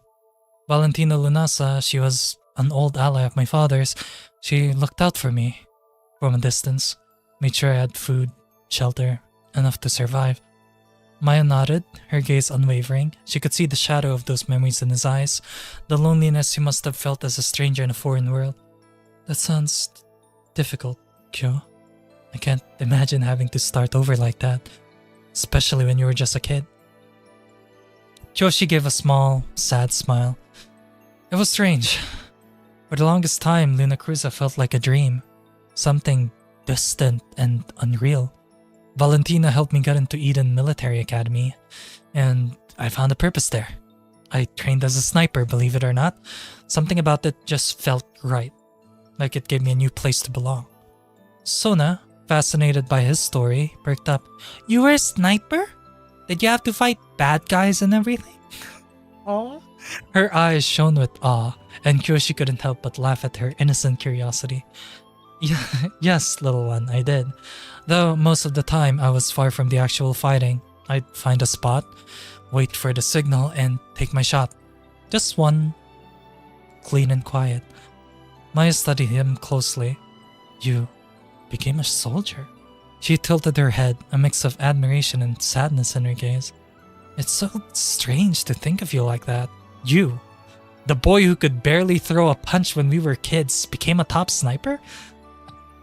Yoshi chuckled, a hint of bashfulness coloring his tone. Well, I had a good teacher, and maybe a bit of talent that I didn't know I had. But yeah, I guess I did become something else entirely. For a while, I didn't even think about the past. I was just a soldier of Lucianos, nothing more. Maya's gaze softened, a hint of sadness touching her smile. You were still Kyoshi Akazora, even if you didn't know it. She looked at him, her eyes misting slightly as she fought back tears. She reached over and placed her hands gently over his. I thought you were gone forever. Losing you like that, it was like losing a part of myself. Kyoshi's expression shifted, guilt flickering in his eyes. I'm sorry, Maya, he murmured, his voice barely whispered. I didn't know. I didn't even remember until recently. Again, it's all just bits and pieces, flashes that I can't quite remember and put together. But I know I left people behind, people who cared about me.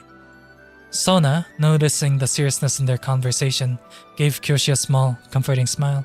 Well, you're here now, right? That's what matters. Kyoshi smiled back, warmed by her optimism. You're right, Sona.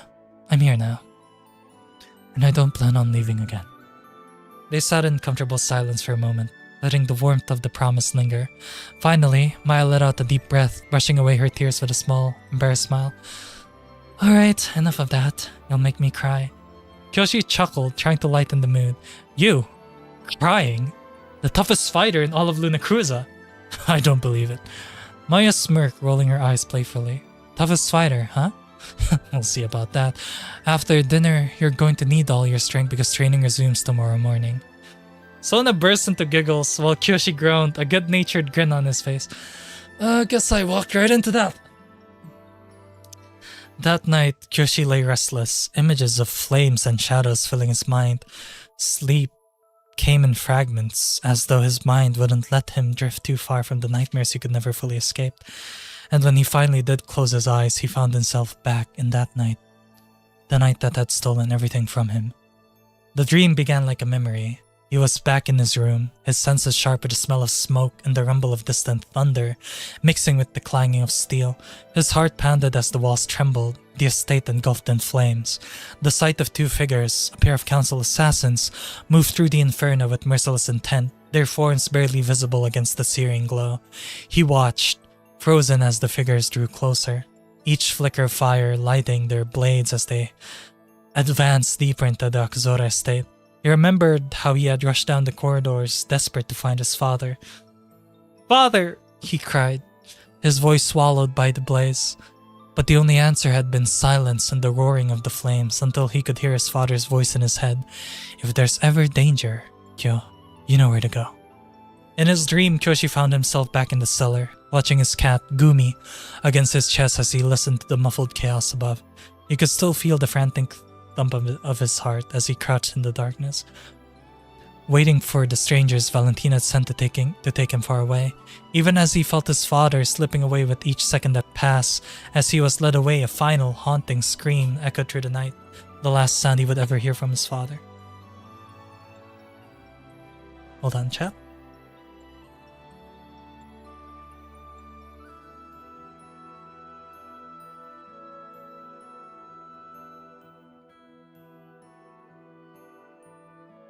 Yeah, get your drink on. I'm thirsty just hearing all this.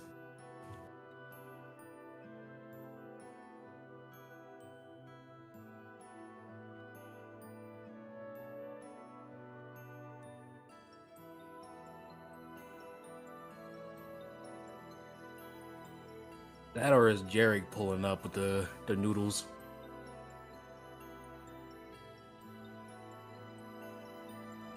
It might be the noodles. Yeah, it might be.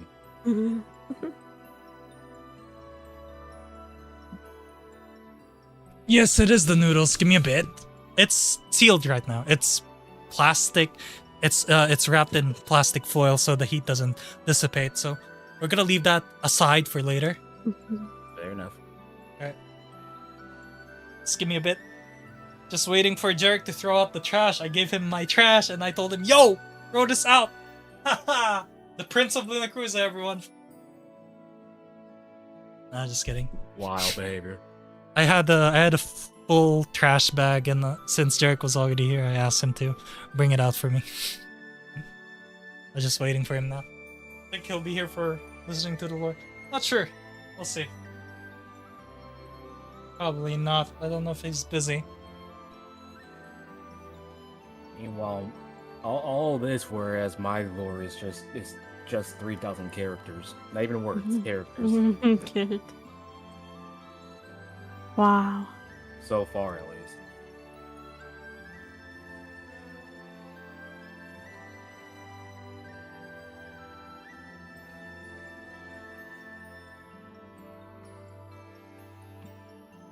I think my lore draft is like 2,000 something. I don't know.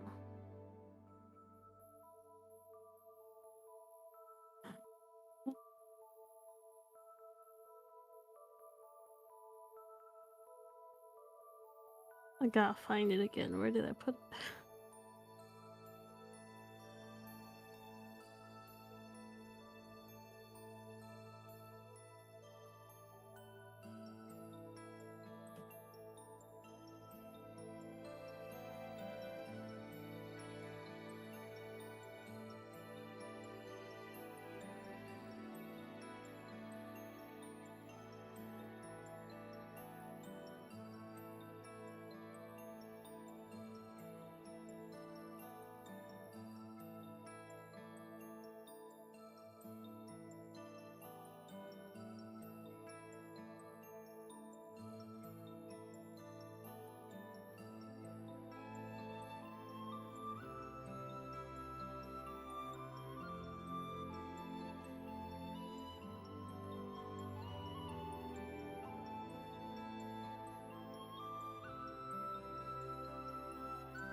Hello, I'm back. Nah, he's busy. Welcome back. Welcome He's got back. stuff to do. Alright, well, that's fine. Unport. Alright, now where were we? The last time you were here from his father, hunting scream, okay. Mhm. He awoke with a gasp, sitting bolt upright as his heart pounded like it had on that terrible night. Cold sweat dampened his brow. I keep saying bro, it's brow, dude, it's eyebrow. His breathing ragged as he tried to shake off the lingering terror. Even now, after all these years, the memory felt as vivid as if it had just happened moments ago. He felt a gentle touch on his shoulder. Startled, he looked over to see Maya sitting beside him. Hold on. Orin?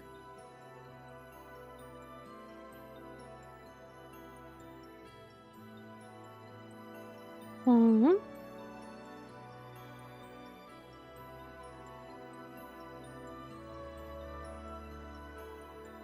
I forgot I sent Jarek like $10 to buy the noodles. And he knocked on the door, he forgot to give me my change. Whoops. Whoopsie. Whoopsie. Okay. Startled, he looked over to see Maya sitting beside him. Her expression softened with worry. She must have noticed his surprise because she spoke quietly, almost in a whisper. I heard you calling out for your father, she murmured, her hand resting gently on his arm. You were tossing and turning and I just wanted to make sure you were okay. Maya. Kyoshi took a deep breath, feeling the weight of shame as he tried to compose himself. He looked down, trying to keep the fear and pain in check. He'd seen death before, on battlefields and in hostile lands, but nothing compared to the memory of that night, the night he'd lost everything. You don't have to be alone with it, Maya said softly, shifting closer as her hand remained on his arm, grounding him back in the present. Her voice was warm. I can smell the spicy noodles from here. It's burning my nose. Okay, push that back a bit. Her voice was warm, steady, a tether pulling him from the shadows of his past. His gaze dropped, struggling with the vulnerability that her presence brought out of him. He could still feel the raw, aching emptiness from that night. I tried to reach him, he whispered, his voice barely audible. I tried, but there was nothing I could do. I couldn't save him. I couldn't save any of them. Q. Her voice broke gently through his words. She shifted closer, the familiar childhood nickname slipping easily from her lips, as if trying to remind him that he was still the same person, despite the years and all that had happened. You didn't fail them. You were just a boy, and even now you're carrying a burden that no one should have to carry alone. He swallowed hard, fighting against the wave of emotions her words stirred. Somehow, Maya's presence was like a balm, soothing the raw wounds of his memories. She was one of the few connections he had left to the life he barely remembered, a tether to a time when he hadn't felt so lost. It's like it's all I have left of them, that night. His voice was strained, barely holding back the grief he usually buried. I'm scared that if I forget even a little, then it's like they never mattered. Maya shook her head, her eyes full of understanding. They mattered, Kyo, and they still do. But carrying all of it by yourself, that's too much for anyone. Let me be here for you, even if it's just to remind you of who you are. He managed a faint smile, a real one this time. Thank you, Maya, for everything. I don't know if I deserve it. She offered him a small, reassuring grin. Well, you're stuck with me, Kyo. Whether you think you deserve it or not. The morning dawned softly, the first light slipping through the thin fabric of Kyoshi's tent, casting a faint glow over the sparse interior. Kyoshi stirred, feeling the weight of fatigue from the previous day's training still pressing down on him. He was only half awake when a quiet voice pulled him from sleep. Kyo? Maya's voice was gentle, a warm contrast to the chill morning air. Wake up, we have a mission. Kyoshi opened his eyes, momentarily disoriented, before he focused on Maya's face peering down at him. Her expression was serious but calm, a look he had come to recognize over the past few days. one that meant there was something important she wanted him to see or understand. "What's going on?" he asked, rubbing the last remnants of sleep from his eyes as he sat up. "Junos has an assignment for us," she replies, her gaze steady. "He wants us to go into the outskirts of Astrea, to one of the villages there. It's called Embertide." Kyoshi felt a flicker of curiosity and confusion. He had grown up in the wealthy, sheltered parts of Luna Cruza, and though he had heard of the outer regions, they had always been just that. Distant, almost abstract places. His life in Lucianos had only further distanced him from any thought of his homeland's poverty or suffering. But here Maya was, suggesting that they venture into the very heart of it. Maya hesitated for a moment, studying his expression. "Embertide is one of the poorer villages," she explained. "It's where the council's influence and resources don't quite reach. There are people there. People who've been forgotten." "Forgotten?" Kyoshi echoed, still trying to process. Maya nodded, her expression darkening. "Most of the resources the council should distribute end up with the wealthy families, the people in the core of Eos. Out here, people are barely surviving. They're left to fend for themselves while the council lives in luxury. Junos wants you to see it for yourself." Kyoshi fell silent, absorbing her words. Though he had started to learn about the darker truths of Luna Cruza's leadership through the resistance, he hadn't fully understood the extent of it. Part of him didn't want to believe it. How could such suffering exist in his homeland, the very place his ancestors had sworn to protect? "Come on," Maya urged softly. "Get dressed. I'll help you pack." He nodded, standing up and grabbing his gear. Together, they prepared bags with the supplies Junos had arranged: food, water, blankets, medicine, all items Kyoshi had once taken for granted, but which he was now beginning to realize were precious lifelines for others. He watched as Maya packed carefully, her movements efficient, practiced. It was clear that she'd done this before, probably many times. For her, this wasn't just another assignment, it was a duty. As they packed, Junos arrived at the tent's entrance, his expression solemn. "Kyoshi," he began, his gaze piercing, "today is about more than just helping the people of Embertide. I want you to see what Luna Cruza has become. The suffering, the neglect. It's real. The council has abandoned these people, but they're still citizens, and they deserve better. You need to know the truth, Kyoshi. You need to see the burden that people like Maya and I have carried for years." Kyoshi nodded, a quiet determination settling within him. "I understand," he replied, though he knew the true weight of Junos' words would only sink in once they reached the village. With their supplies loaded onto a small cart, Kyoshi and Maya set out toward Embertide. The journey was a quiet one. Maya allowed him space to reflect, knowing that he would need time to process what he was about to see. As they draw closer, the surroundings grew harsher. The trees became sparse, the ground dry and cracked, and the landscape bleak under a sun that seemed to have little mercy. The journey to Embertide was silent, each of them focused on their thoughts as they traveled. For Kyoshi, the surroundings felt starkly different from the manicured estates and lavish courts he vaguely remembered from his childhood. Trees became sparse, fields dry and neglected, and the air grew thick with the smell of smoke and stale water. By the time they reached Embertide, Kyoshi could feel a pit forming in his stomach. The village was a sight that struck him deeply. Most of the buildings were no more than shacks made of brittle wood and patched with torn fabric and whatever materials the villagers could scavenge. Children with hollow eyes and gaunt faces peered from behind doorways, their once bright spirits dulled by years of hunger and hardship. The elderly sat on crude benches, their eyes distant and blank, the lines on their faces marking lifetimes of struggle. Kyoshi's eyes took it all in. The worn faces, the emaciated bodies, the children who looked more like ghosts than the lively images he had always associated with youth. He felt his chest tighten as he noticed a young boy with tangled hair, maybe 5 years old, leaning weakly against the wall, his clothes barely more than scraps. An elderly woman approached them, her frail hands reaching out with gratitude as Maya handed her a small sack of food. "Thank you, dear," she whispered, her voice thin and weary, as if the very act of speaking exhausted her. Kyoshi could barely find the words to respond. He managed a nod. but inside a storm of emotions brewed. Guilt, shame, anger. He had never known that such suffering existed in Luna Cruza, let alone that it had reached this level of neglect. Growing up in privilege, he had always been shielded from these harsh realities, from the people that had been abandoned by the very nation they depended on.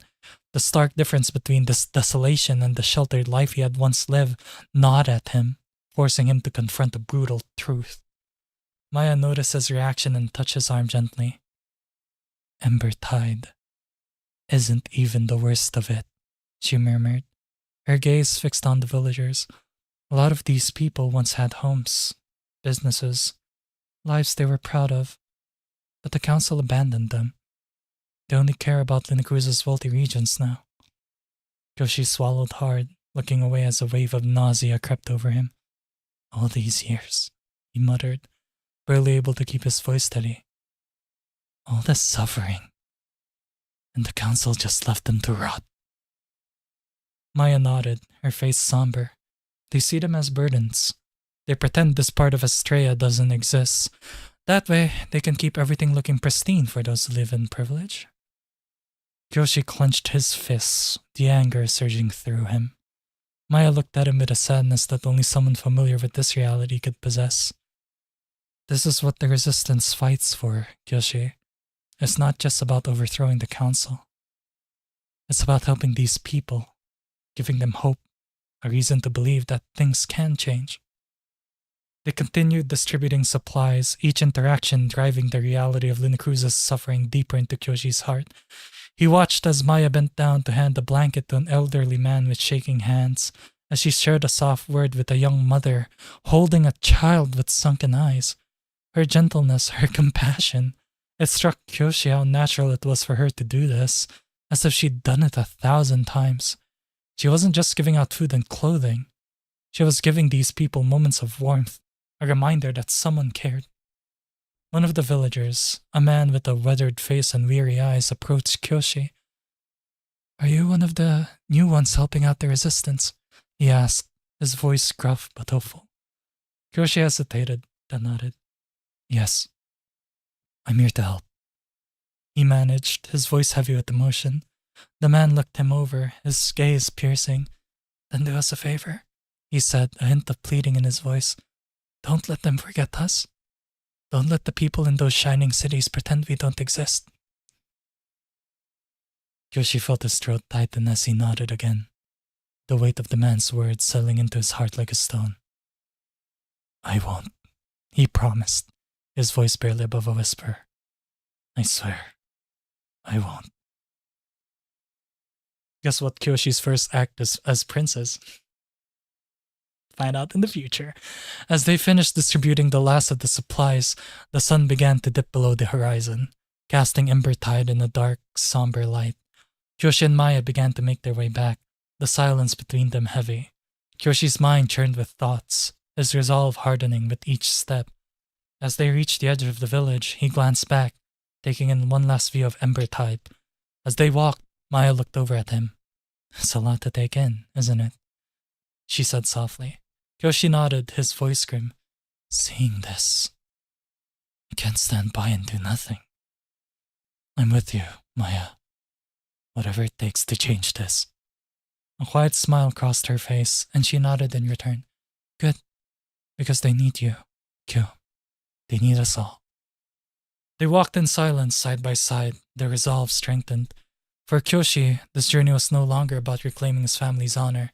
It was about making a difference, honoring the lives left in the shadows. As Kyoshi and Maya returned to the rebel camp under the dimming twilight, they were greeted by a quiet but resolute Junos waiting at the edge of the clearing. His expression was one of both expectation and concern, as though he already knew the impact Ember Tide had left on Kyoshi. He didn't say anything immediately, simply nodding at them both in a way that conveyed silent understanding. After a brief moment, he gestured for Kyoshi to follow him to a small tent tucked near the heart of the camp.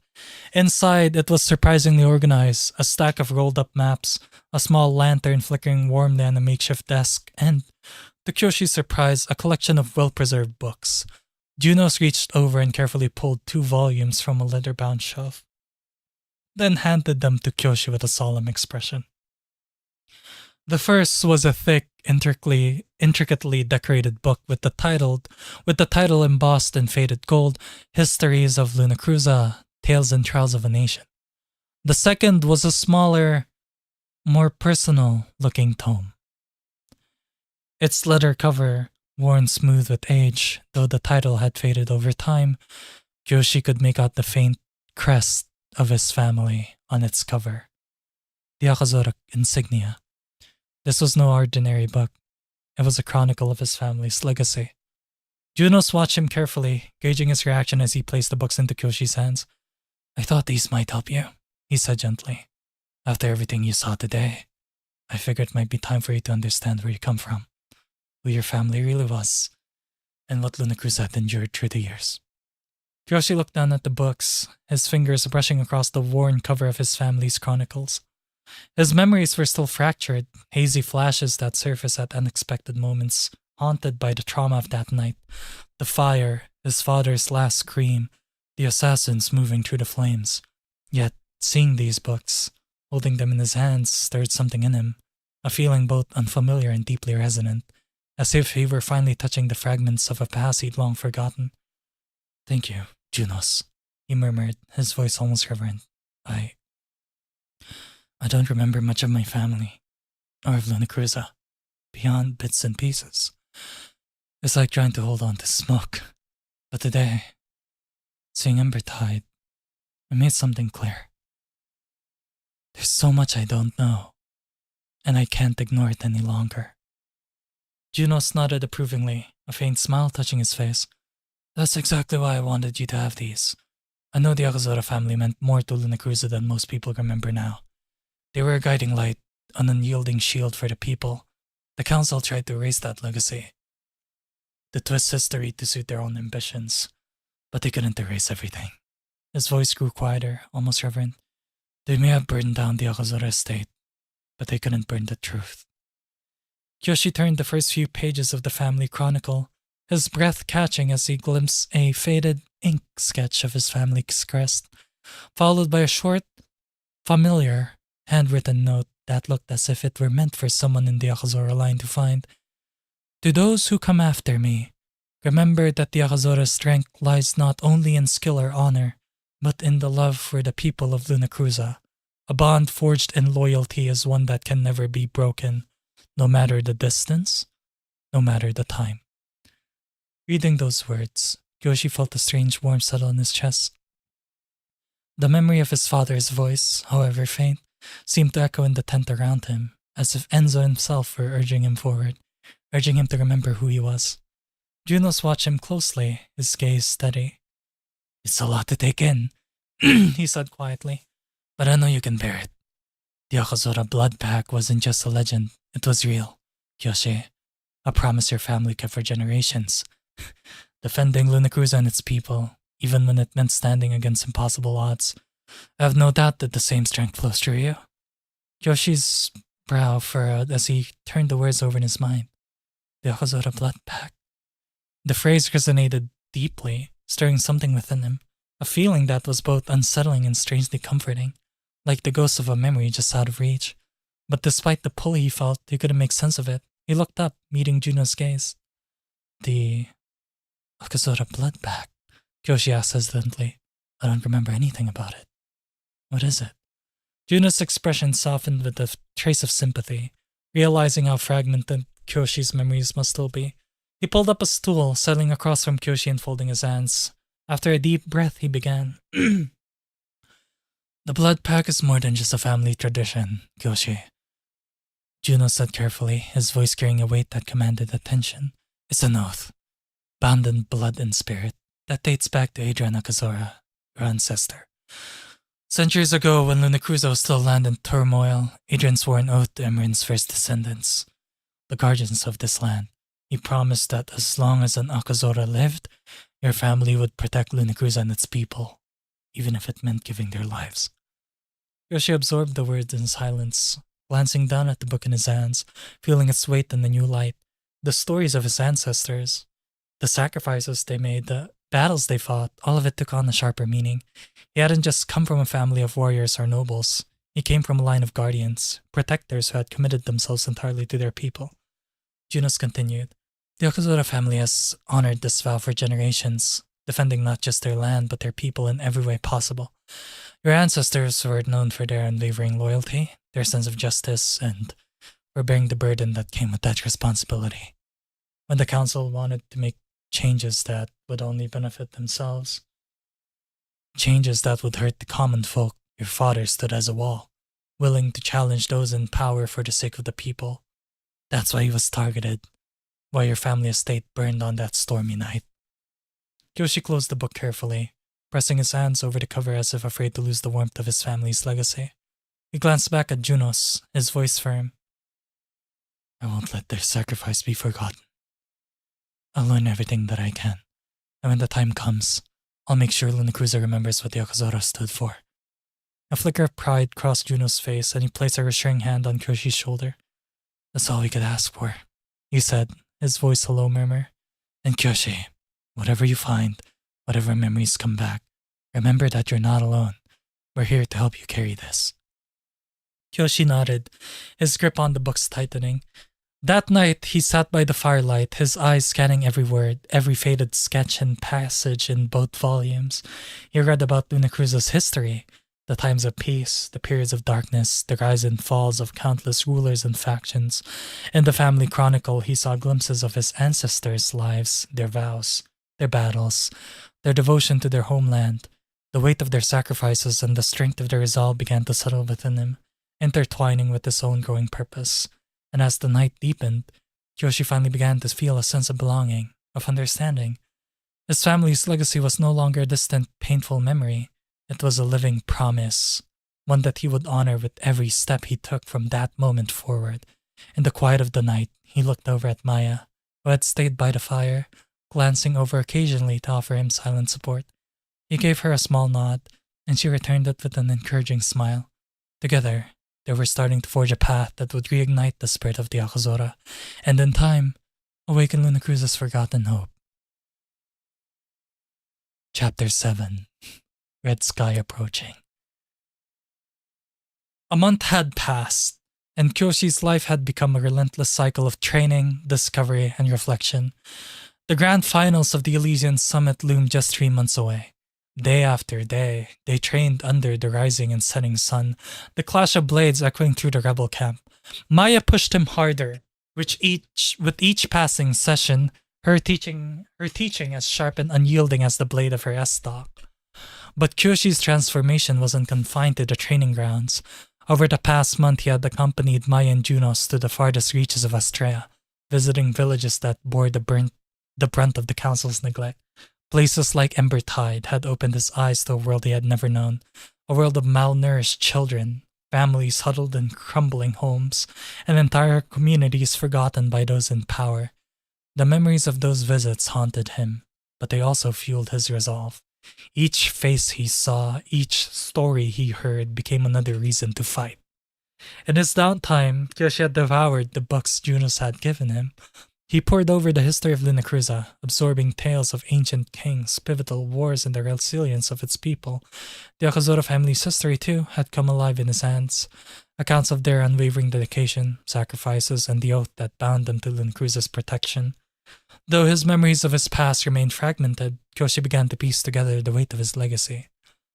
Through it all, his growth was undeniable. Maya often joked that he was a freak of nature. Mastering the sword spear with an ease that bordered on supernatural. His movements had become fluid and instinctive, the weapon an extension of himself. In sparring sessions, he moved with a grace and precision that left even Maya, an accomplished fighter, struggling to keep up. The evening sun cast a warm glow over the training grounds as Kyoshi and Maya faced off. Maya's estoc gleamed in her hand, its narrow blade a perfect complement to her agile fighting style. Across from her, Kyoshi stood tall, his sword spear resting lightly in his grip. Maya gave him a wry smile, her stance poised. "Alright, Kyo, let's see if you've been paying attention. Don't hold back now." Kyoshi smirked, spinning the sword spear effortlessly in his hands before planting its butt against the ground. You sure you want to say that? I might embarrass you again. Maya scoffed, though her tone was playful. Big talk for someone who tripped over their own weapon a month ago. Let's see if you can back it up. Without warning, she lunged forward, her S-stock slicing towards his chest with a speed that would have overwhelmed most opponents. But Kyoshi was ready. He sidestepped smoothly, the haft of his sword spear deflecting her blade with a sharp clang. Wasting no time, he followed up with a sweeping arc aimed at her legs, forcing her to leap back. Their movements became a blur as the fight intensified. Maya darted in and out, her S-stock a streak of silver in the evening light, while Kyoshi used the reach of his sword spear to keep her at bay. He shifted seamlessly between offense and defense, each strike and parry executed with precision. Maya's brow furrowed as she pressed harder, her blade darting towards his shoulder in a feint before redirecting towards his side. But Kyoshi saw through the maneuver. With the deft twist of his weapon, he knocked her S-stock aside and stepped into her space. A quick pivot brought the blunt end of his sword spear behind her legs, sweeping them out from under her. Before she could recover, the tip of the blade was hovering just above her chest. Maya froze, panting lightly as she stared up at him, then let out a laugh. Alright, you win. What was that? 45 seconds? 43, Kyoshi replied, his grin widening as he offered her a hand. Not that I'm counting or anything. Maya huffed, accepting his hand and brushing off the dirt as she stood. You're insufferable, you know that? Maybe, he teased, twirling the sword spear before planting it upright. But you're the one who made me this way. Fair, she admitted with a smirk. Still, don't get cocky. The council's champions aren't going to fight fair. They'll use every dirty trick in the book to take you down. Kyoshi's grin faded, replaced by a look of quiet determination.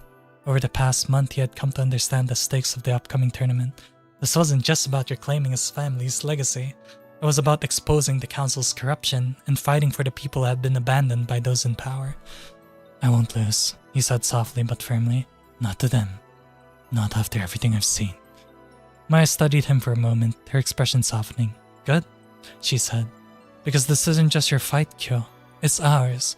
And if you win, it's a chance to change everything.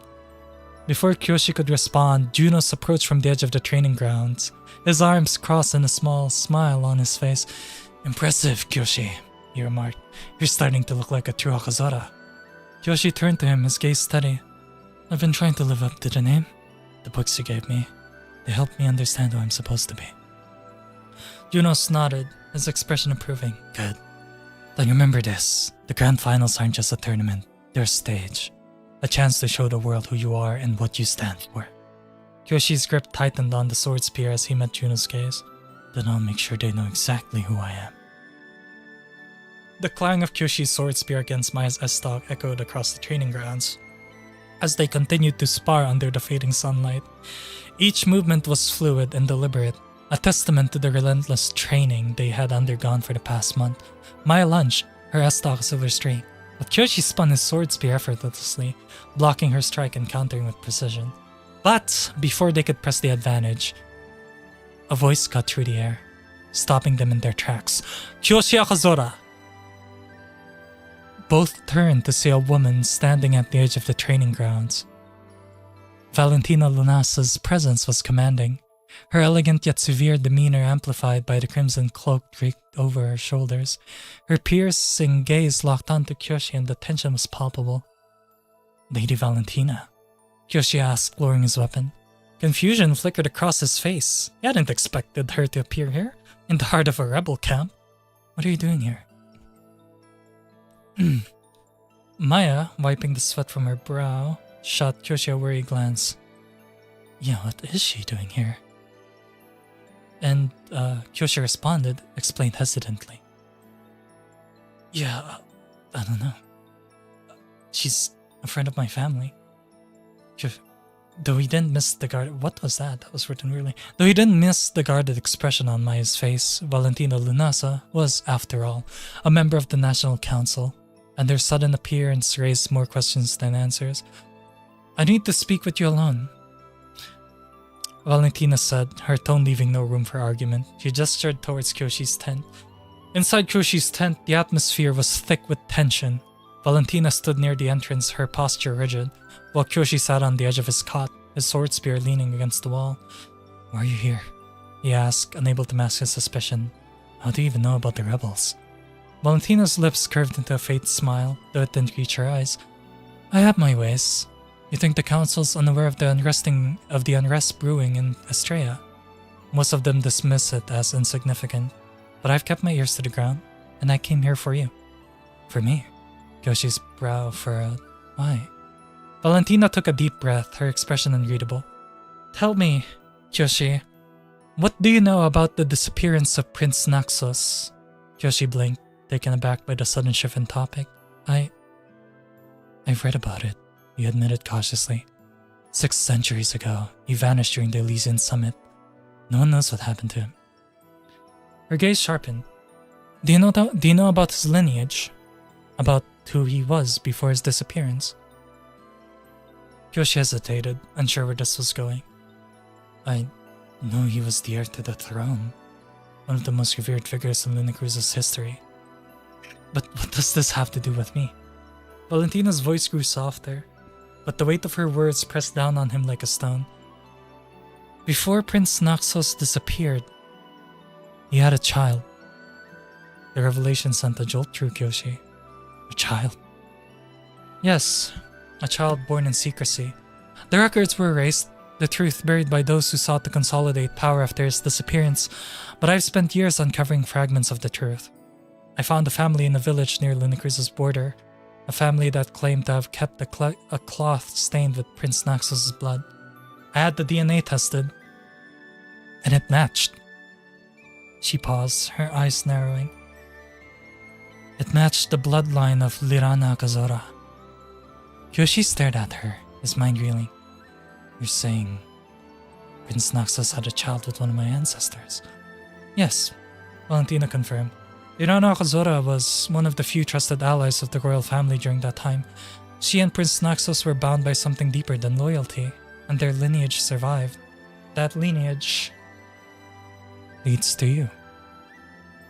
Yoshi's heart raced as he tried to process her words. His whole life, he had grappled with the weight of being an Akazora. But now this was something else entirely. A direct connection to Prince Naxos.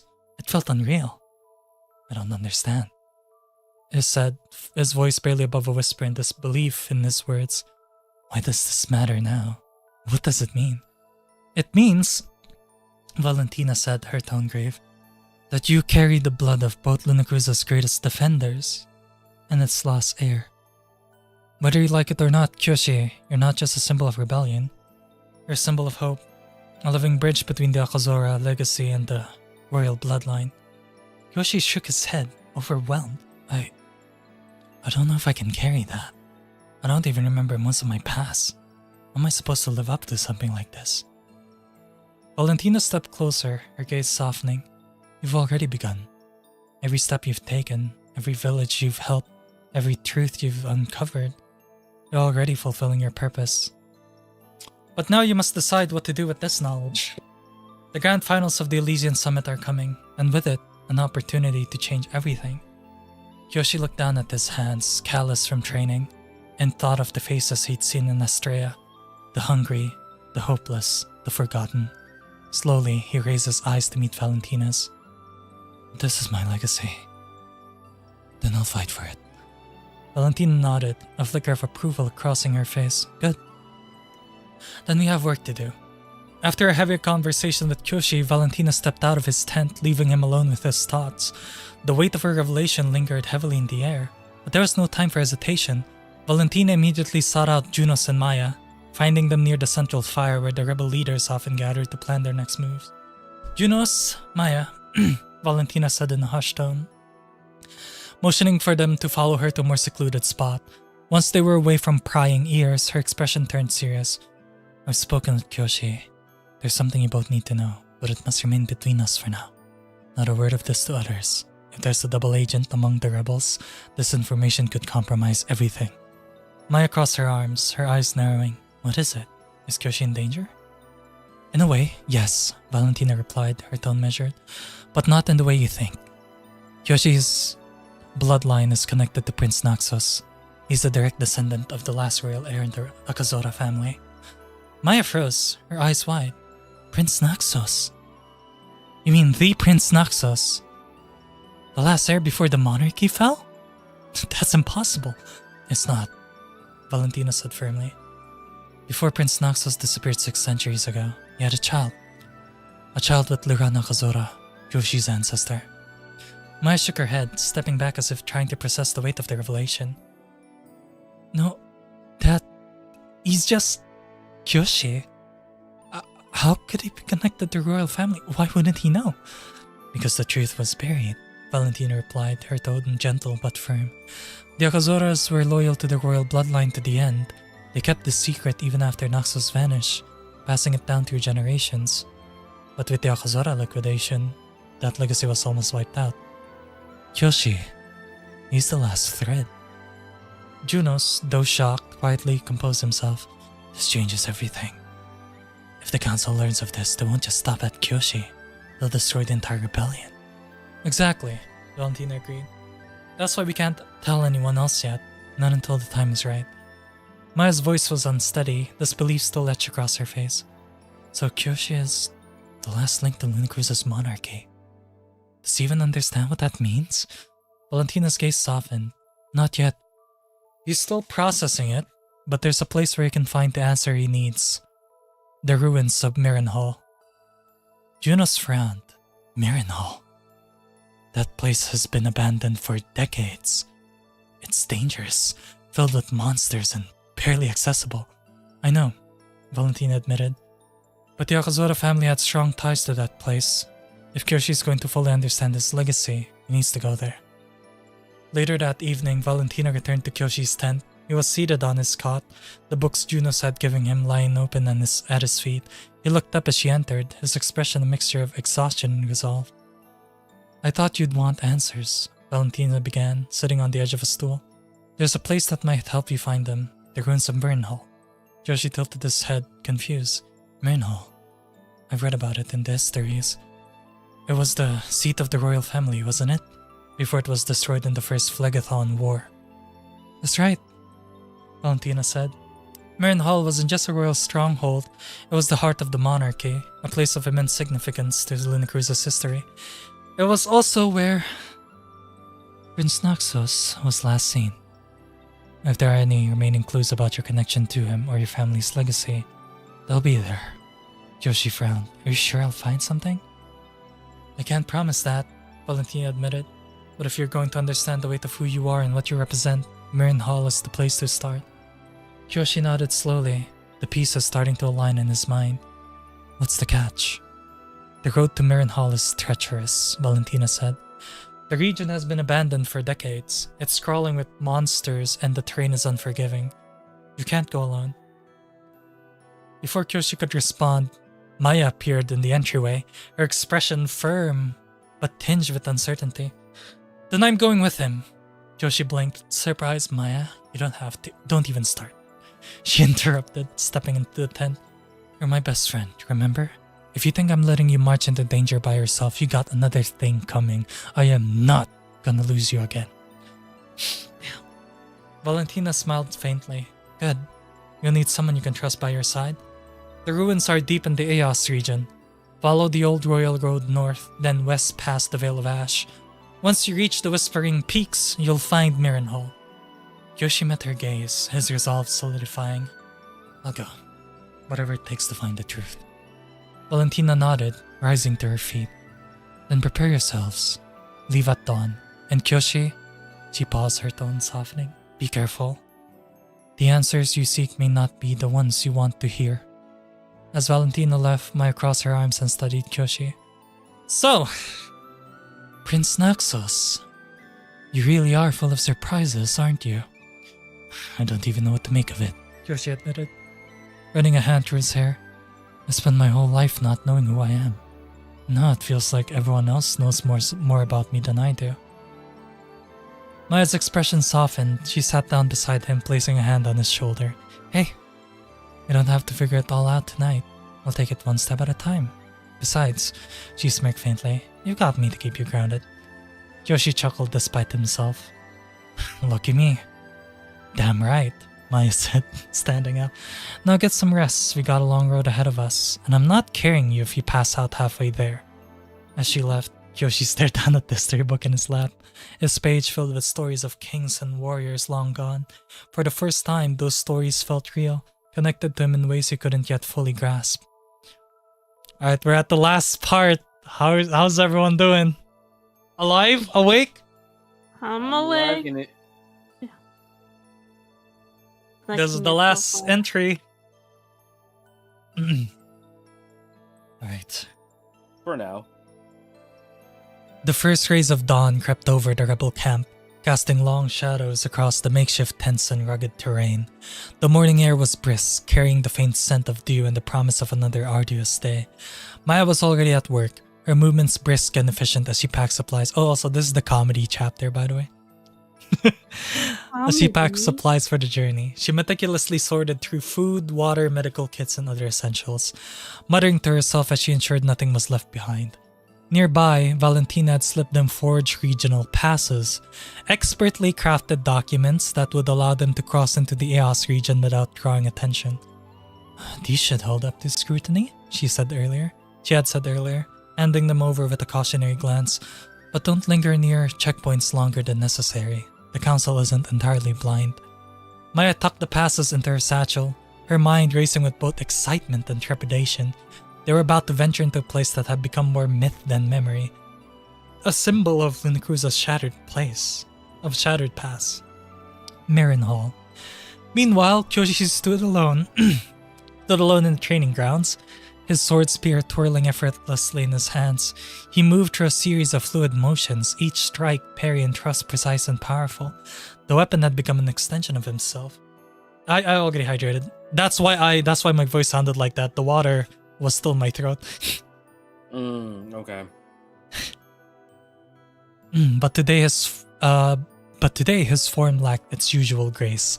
His thoughts were a whirlwind, dragging his focus away from the sharpness of his strikes. The weight of the past month bore down on him. The faces of the malnourished and the sick from Estria's villages haunted him. The whispers of his ancestors, the unshakable duty of the Akazora blood pack, and the revelation of his connection to Princess Naxos, all of it churned in his mind like a storm, and underneath it all was the crushing realization that Lunacruza's future might rest on his shoulders. How can I possibly bear this? He thought, his grip tightening on the sword spear. How can I save a country that's already so broken? He thrust the weapon forward with more force than intended, his blade slicing through the air. His movements grew erratic, frustration leaking into every swing. He didn't hear the approaching footsteps, didn't notice the figure standing behind him until... Kyo! Maya's voice cut through his haze. Startled, he spun around, instinctively raising the sword spear, almost throwing it at her. For a split second, his grip faltered, the weapon slipping ever so slightly from his hand. His heart skipped a beat as he realized he'd almost thrown it at Maya. He froze, breathing heavily, as the weapon clattered to the ground. Whoa! Maya raised her hands, her expression a mix of alarm and concern. Easy there, Kyo. It's just me. Kyoshi stepped back, his hands trembling. Maya, I didn't mean to. I wasn't. Hey, it's okay, she said gently, closing the distance between them. She placed a hand on his arm, grounding him. You've got a lot on your mind. No harm done. He looked away, shame calling his features. I'm sorry. I wasn't thinking. That much is obvious, Maya said with a small smile, trying to lighten the mood. You've been a million miles away since yesterday. Not tell me what's going on? Kyoshi hesitated, his gaze fixed on the ground. It's everything. The villages we've been to, the people suffering, the history of my family, of Lunacruza, and now this. Connection to the last heir to the throne. It's all too much. What if I can't do it, Maya? What if I fail them? Maya's expression softened, her usual bravado giving way to genuine empathy. Kyo, look at me. When he didn't, she reached up and gently turned his face towards her. You're not alone in this. You've got me, Junos, Valentina, and the rebels. You're not carrying this weight by yourself, no matter what it feels like. But it's my responsibility, Kyoshi said, his voice barely above a whisper. The Akazoras made a promise to Lunacruza. A promise I didn't even know about until now. How am I supposed to live up to that? Maya squeezed his arm reassuringly, one step at a time. You don't have to have all the answers right now. Hell, you don't even have to be perfect. You just have to keep moving forward. And as for the blood pact, she paused, her voice softening. You're already honoring it, whether you realized it or not. Look at what you've done this past month, the villages we've helped, the people who smiled because of you. That's what it means to be Nakazora, Kyo. Her words hung in the air, a lifeline in the storm of his thoughts. Kyoshi took a deep breath, some of the tension in his shoulders easing. Thanks, Maya. She grinned, giving him a playful shove. Don't mention it. Now come on, everything's packed and we've got a long journey ahead of us. You can't save the world alone. Kyoshi chuckled softly, the sound foreign but welcome. You've got a point. Maya knelt in front of her younger sister, Sona. Smoothing back the little girl's hair, she spoke softly. I'll be back before you know it, okay? The rebels here are good people. They'll keep you safe. Sona pouted, her arms crossed. But you're always going somewhere dangerous. Why can't I come with you? Maya smiled, a mixture of affection and sadness in her eyes. Because it's not safe out there. I need to know you're somewhere I don't have to worry about. And trust me, I'll worry less knowing you're here. Kyoshi stood nearby, unsure of how to contribute, but he stepped forward nonetheless. He crouched slightly, meeting Sona's eyes. I'll take care of your sister, Sona. I promise. Sona blinked, then tilted her head with a sly grin. You mean she'll take care of you, right? Maya burst into laughter, clutching her stomach. She's not wrong, Kyo. I do all the heavy lifting around here. Kyoshi sighed, rubbing the back of his neck. Why does everyone always gang up on me? Because you're fun to mess with, Maya teased, ruffling his hair. Sona giggled, clearly delighted by their banter. Be safe, both of you. Maya pulled her sister into a tight hug, her voice soft and full of love. Always. As the pair left the rebel camp, the world around them opened up into sprawling fields and winding dirt paths. The sun hung low in the sky, its golden rays painting the landscape in warm hues. But despite the beauty of the scene, Yoshi's mind was a storm of unease. The weight of their mission and the unknown dangers ahead loomed over him. Maya, ever perceptive, noted his silence. She glanced at him, her brow furrowing slightly. Hey, Kyo, you're awfully quiet. That's not like you. I'm just thinking, Yoshi admitted, gripping the strap of his pack.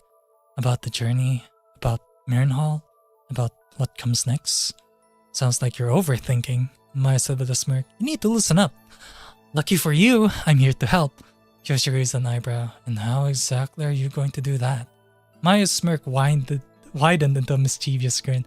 With the absolute worst jokes you've ever heard in your life. Yoshi groaned. Oh no, please don't! Oh yes, Maya said dramatically, clearing her throat.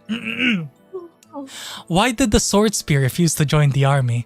Yoshi sighed, already regretting his life's choices. Why? Because it couldn't handle the pointed remarks! Maya delivered the punchline with a flourish, her grin wide. Yoshi stared at her for a moment, then shook his head. That was awful. You're smiling, Maya pointed out triumphantly. No, I'm not, he said, though the corners of his mouth betrayed him. Your turn, Maya challenged. Let's see what you've got. Yoshi thought for a moment, then said, Why did the S-Stock refuse to hang out with the broadsword? Maya perked up. Why? Because it couldn't cut in their circle. Maya groaned, burying her face in her hands. Oh, come on! That was worse than mine! You started it, Yoshi shot back, finally letting out a small chuckle. The duo continued exchanging increasingly cheesy jokes as they walked, each one earning more groans and laughs than the last. Maya's plan worked. The tension in Yoshi's shoulder began to ease, and the nervous energy that had clung to him all morning started to dissipate. By the time they reached a bend in the road, they were both laughing so hard they had to stop to catch their breath. Maya wiped a tear from her eye, grinning at Yoshi. See? I told you. I'm a genius at this. Yoshi shook his head, a smile lingering. You're something, alright. Maya leaned on her S-Stock, her tone softening. It's gonna be okay, Kyo. We'll figure it all out together. Kyoshi met her gaze, the sincerity in her voice anchoring him. Thanks, Maya. With their spirits lifted, the pair continued down the road. The sun dipped lower as Kyoshi and Maya followed the less trodden path toward Eos's border. The air grew cooler under the canopy of dense trees, and the soft rustle of leaves in the wind was the only sound accompanying their footsteps. The road was narrow, with gnarled roots threatening to trip the unwary traveler. They had chosen this route to avoid the eyes of border patrols or prying villagers, but as the woods grew darker, an uneasy stillness settled over the area. Kyoshi instinctively tightened his grip on his sword spear, his senses heightened. Then they heard it, a low murmur, the snapping of twigs. Shadows moved between the trees. Before they could react, a group of ragged men emerged from the undergrowth, blocking their path. There were 5 of them, all armed with makeshift weapons, rusty blades, a spiked club, and even a woodcutter's axe. Their leader, a stocky man with a scar running across his cheek, stepped forward, brandishing a chipped sword. Well, look what we've got here. The leader sneered, his eyes flicking between Kyoshi and Maya. Travelers in our woods, bad idea. You don't want any trouble, Kyoshi said calmly, stepping in front of Maya. Just let us pass. The scarred man laughed, a guttural sound that sent a shiver down Kyoshi's spine. Oh, you'll pass, after you hand over everything you've got. Weapons, food, coins, whatever's in those packs of yours. Kyoshi's grip on his sword spear tightened. But before he could respond, one of the bandits, a wiry man with a crooked grin, leaned around him to leer at Maya. And maybe we'll take something else too, eh? Wouldn't mind a closer look at her. Don't finish that sentence, Kyoshi growled, his voice dangerously low. His knuckles whitened on the shaft of his sword spear, his body tense as if ready to spring. Maya's eyes narrowed as she placed a hand on Kyoshi's arms, a subtle signal to keep calm. Kyo, she murmured under her breath. Kyoshi exhaled sharply, forcing himself to focus. These men were desperate, not evil. He knew that from the villages they'd visited, poverty and starvation drove people to terrible things. Killing them wouldn't solve anything. He glanced at Maya, his voice firm but measured. Use the butt end of your S-talk. We're not taking lives today. Maya nodded, her hand steady as she drew her weapon. Got it. The bandits didn't wait for an invitation. With a shouted command from their leader, they rushed forward. The first swung his club at Kyoshi, but Kyoshi sidestepped gracefully, using the blunt end of his sword spear to sweep the man's legs out from under him. The bandit hit the ground hard, groaning in pain but otherwise unharmed. Maya faced 2 of them at once. One lunged with the dagger, but she deftly parried the attack, spinning her S-stock and delivering a swift strike with the hilt to the side of his head. He crumpled, dazed. The second tried to flank her, but she sidestepped, jabbing the blunt end of her weapon into his stomach with enough force to knock the wind out of him. Another bandit charged at Kyoshi, swinging his axe wildly. Kyoshi ducked under the swing, twisting his body with practiced precision. With a quick upward thrust of the sword spear's shaft, he struck the man under the chin, sending him staggering back. The leader hesitated, watching his men fall one by one. He lunged at Maya, hoping to catch her off guard, but Kyoshi was faster. With a fluid motion, he stepped between them and planted the butt of his sword spear against the leader's chest, shoving him back into a tree. The man groaned, sliding to the ground. The clearing fell silent except for the groans of the defeated bandits. Maya lowered her S-stock, her breathing steady, while Kyoshi glanced around to make sure none of them were seriously injured. Maya smirked, her tone light. You're getting pretty good with that thing, Kyo. Not bad for a guy who only started training a month ago. Kyoshi huffed, shaking his head. I told you, I learned fast. He turned to the leader, who was still slumped against the tree, glaring up at him. Kyoshi's voice softened. His expression remained firm. I know you're just trying to survive, but this isn't the way. There are people out there suffering just like you. Maybe worse. Think about them before you hurt anyone else. The leader didn't respond, but the divines in his eyes seemed to dim, replaced by something closer to shame. Kyoshi and Maya didn't linger. As they walked away, Maya glanced at him, a curious look on her face. That was unexpected. What was? Kyoshi asked, his tone cautious. Not going all out on them?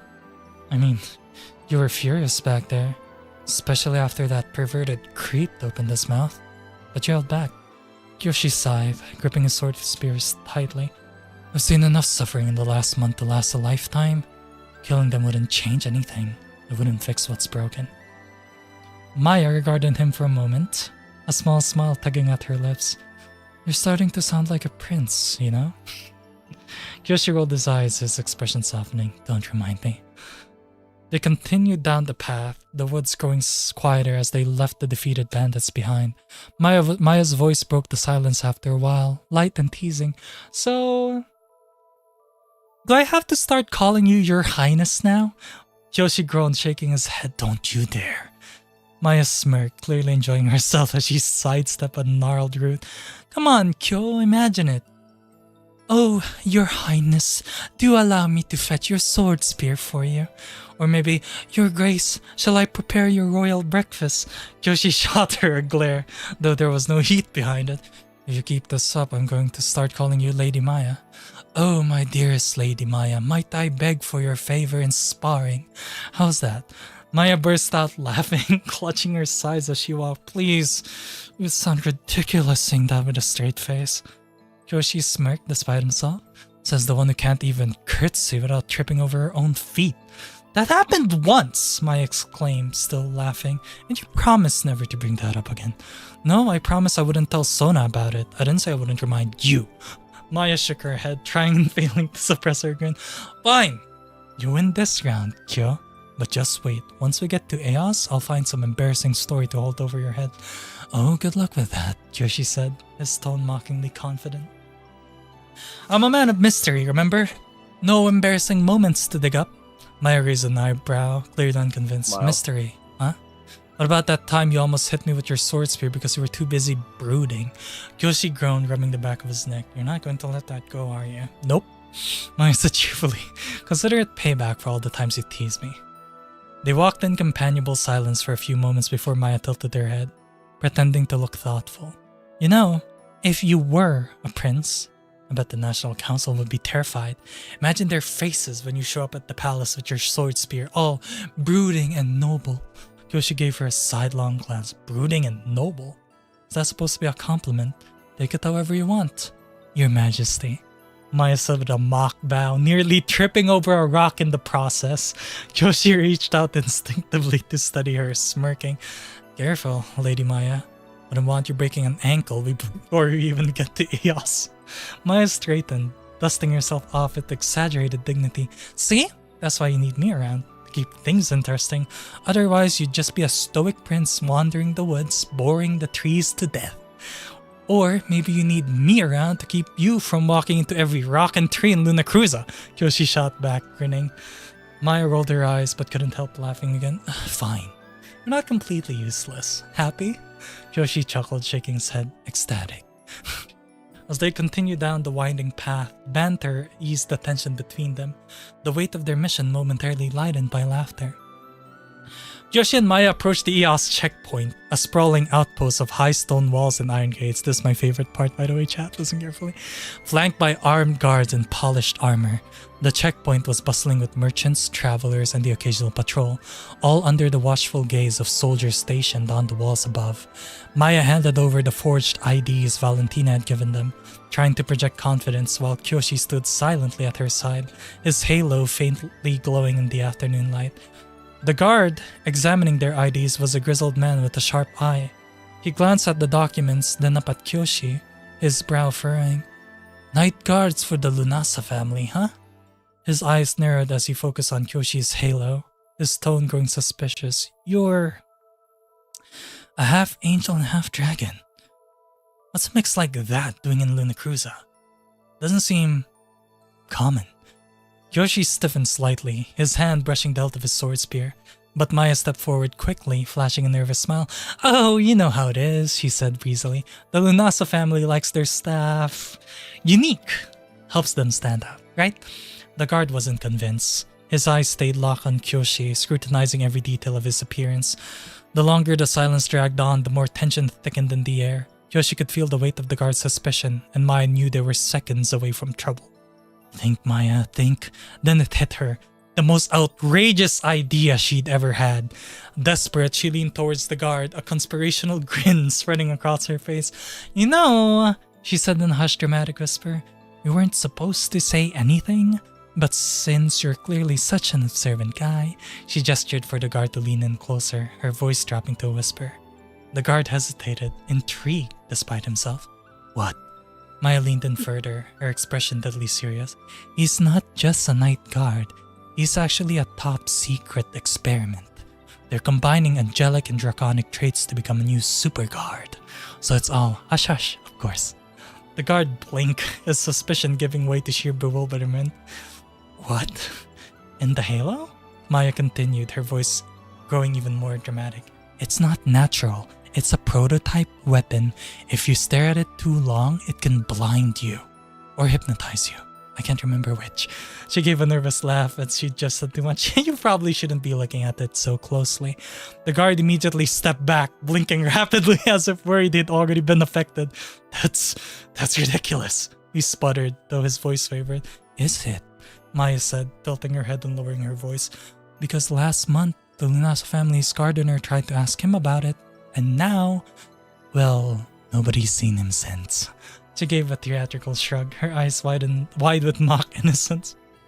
The guard's suspicion was now completely drowned out by confusion and unease. I suppose the ID's check out? He muttered, handing them back and waving them through quickly. Move along. Yoshi, who had been fighting to keep a straight face, walked through the gates with Maya at his side. The moment they were out of earshot, he turned to her, his expression a mix of disbelief and barely contained laughter. Top secret experiment? He whispered incredulously. A prototype weapon. Hypnosis. Maya grinned, unrepentant. Hey, it worked, didn't it? You're welcome. Yoshi shook his head, chuckling despite himself. I don't know whether to be impressed or terrified of your imagination. Let's go with impressed, Maya said brightly. It's not every day you get through a checkpoint with a lie that absurd. You're something else, Yoshi muttered, still shaking his head as they disappeared into the winding road ahead. Behind them, the baffled guard was still rubbing his eyes, casting nervous glances towards the now distant glow of Kyoshi's halo. As they walked further down the winding path, Kyoshi couldn't wrap his head around what just happened. He shot Maya a sidelong glance, his expression caught between amusement and sheer bewilderment. I can't believe that actually worked, he said, his voice tinged with disbelief. I mean, hypnosis, a super guard experiment. What even made you think of that? Maya shrugged, her grin unrepentant. Oh, you know, just natural genius at work. Quick thinking is one of my many talents. Yoshi stopped walking for a moment, throwing his hands in mock exasperation. Natural genius? Maya, that wasn't just quick thinking, that was insane! You made me sound like some kind of science fiction monster! And yet, Maya said, turning to face him and jabbing a playful finger into his chest, it worked, didn't it? Admit it, Kyo, I saved your haloed butt back there. Yoshi groaned, dragging a hand down his face. I'm never living this down, am I?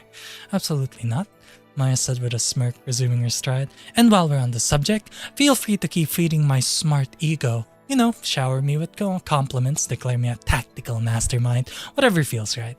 Yoshi followed after her, shaking his head. Oh, I see how it is. One absurd story gets us through a checkpoint, and now you're the new strategist of the rebellion. Yoshi rolled his eyes. Exactly, Maya said, spinning on her heel to walk backward as she beamed at him. It's about time you recognize my brilliance. Yoshi rolled his eyes, though a faint grin tugged at the corners of his mouth.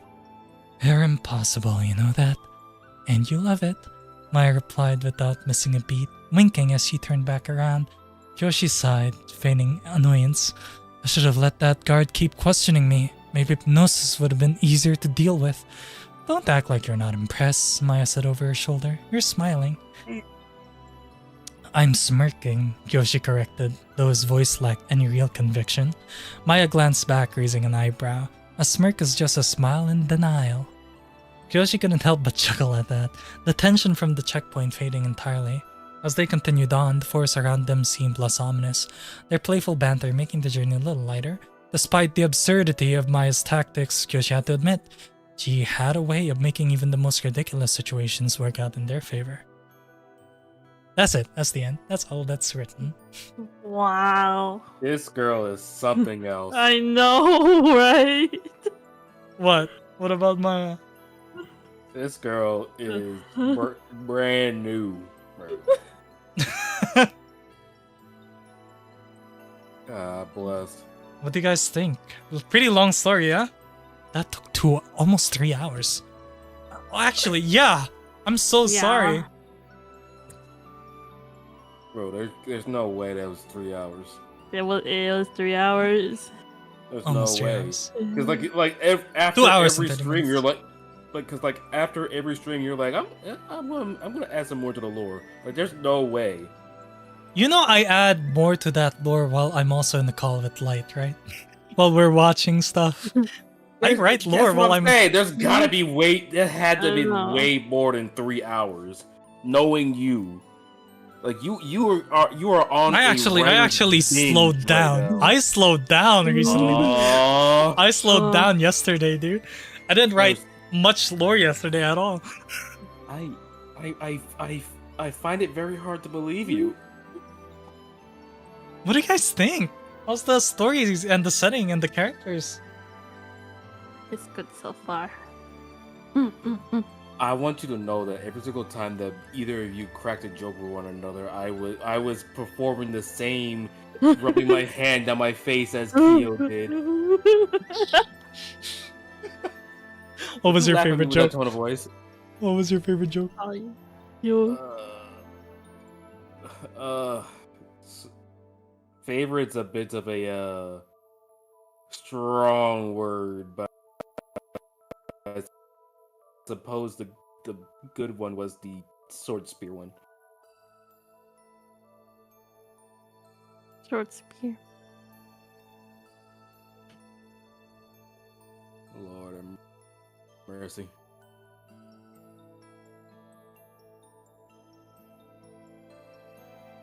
Side notes.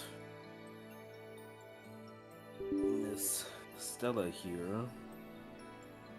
Now seen 2 previews of what I've been working with. Sorry, my mic disconnected Yeah. there. We're good now. The spicy noodle time? Almost. Just gotta drain it first, right? But yeah. I almost forgot about the spicy noodles. I'm scared for you. Nah, I'm be scared fine. for your stomach. I'll be fine. I'm actually prepared now. It's the X2, by the way, chat. We couldn't find X3, but it's fine. That's more than enough. No, okay. I couldn't deal with S2. You couldn't X2? You're No, Thai! I couldn't X2. I'm sorry, but I What couldn't. does that mean? You mean a Thai person, the one literally born with hot sauce in their blood, couldn't handle X2? Oh my god, I'm dead. I'm part Thai. What does that have to do with could. anything? Thai people love spicy food. food. Spicy food, right, Stella? It's the culture. Yeah, but it is. But it was not good. It was not good. X2 was Alright. not good. Alright. Yeah, what do you guys, what else do you guys think about the story? Favorites? Character? Scene? I know everyone's gonna say Sona. Everyone's gonna say Sona. Yes, let's be real. Sona is currently best girl. Yeah. Let's protect. But Protect. my interest was primarily on the various fight scenes that was being listed off. I could imagine each one of them. I'm assuming Maya is Yeah. Aya. Yes, yo, that is far. No, Maya is Amelia, a fictional character. Originally Akari, but not anymore. Aya is an actual person in lore named Aya. Don't worry. Yeah, Aya is down the line. We'll Yeah. see them in the future. How about Junos, the rugged leader? He seemed like a cool guy. Uncle status. Yeah. Uncle status, definitely. But yeah, you were saying City. I'm kind of I don't know why, but I'm expecting another ambush as you two get closer to the Mirren Hall, ruins. yeah. Yeah. That's that bandit scene though. I had to add it for extra tension. One of the bandits being a creepy pervert. Mm, Like, oh my god. Oh, there's yeah, I always had- that one. yeah. Go on, have one. Because Maya probably undescribed because no one knows how she looks like, right? But she's Well, we just pull up the latest AI generation of Maya? One that you guys haven't seen yet. I think I should just pull up the latest AI rendition of Maya. I'm gonna have someone commission to draw her. But Maya's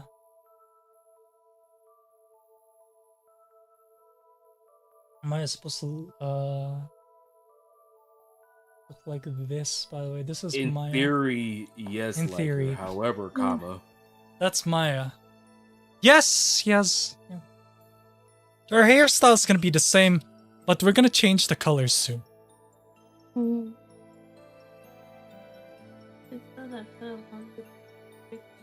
So, retconning the purple, and what was the color scheme that you were aiming for? White and blue for Starlight, but in lore as Maya Flametail, she is brown and red. So brown hair with red streaks. Okay. Mm-hmm.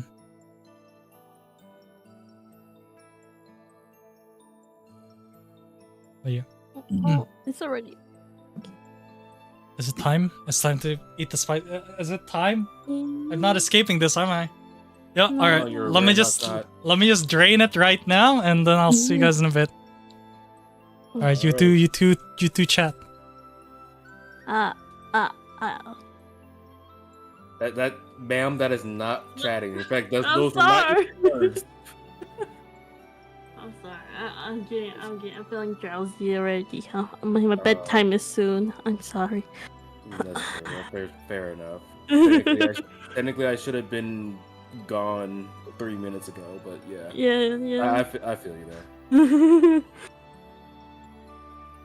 It's just ×2 spicy. I could not handle. Even my mom said it was spicy ×2. She tried it. I think because it was not enjoyable. It was more painful than enjoyable. So I'm sorry, ×2. Yeah, fair enough.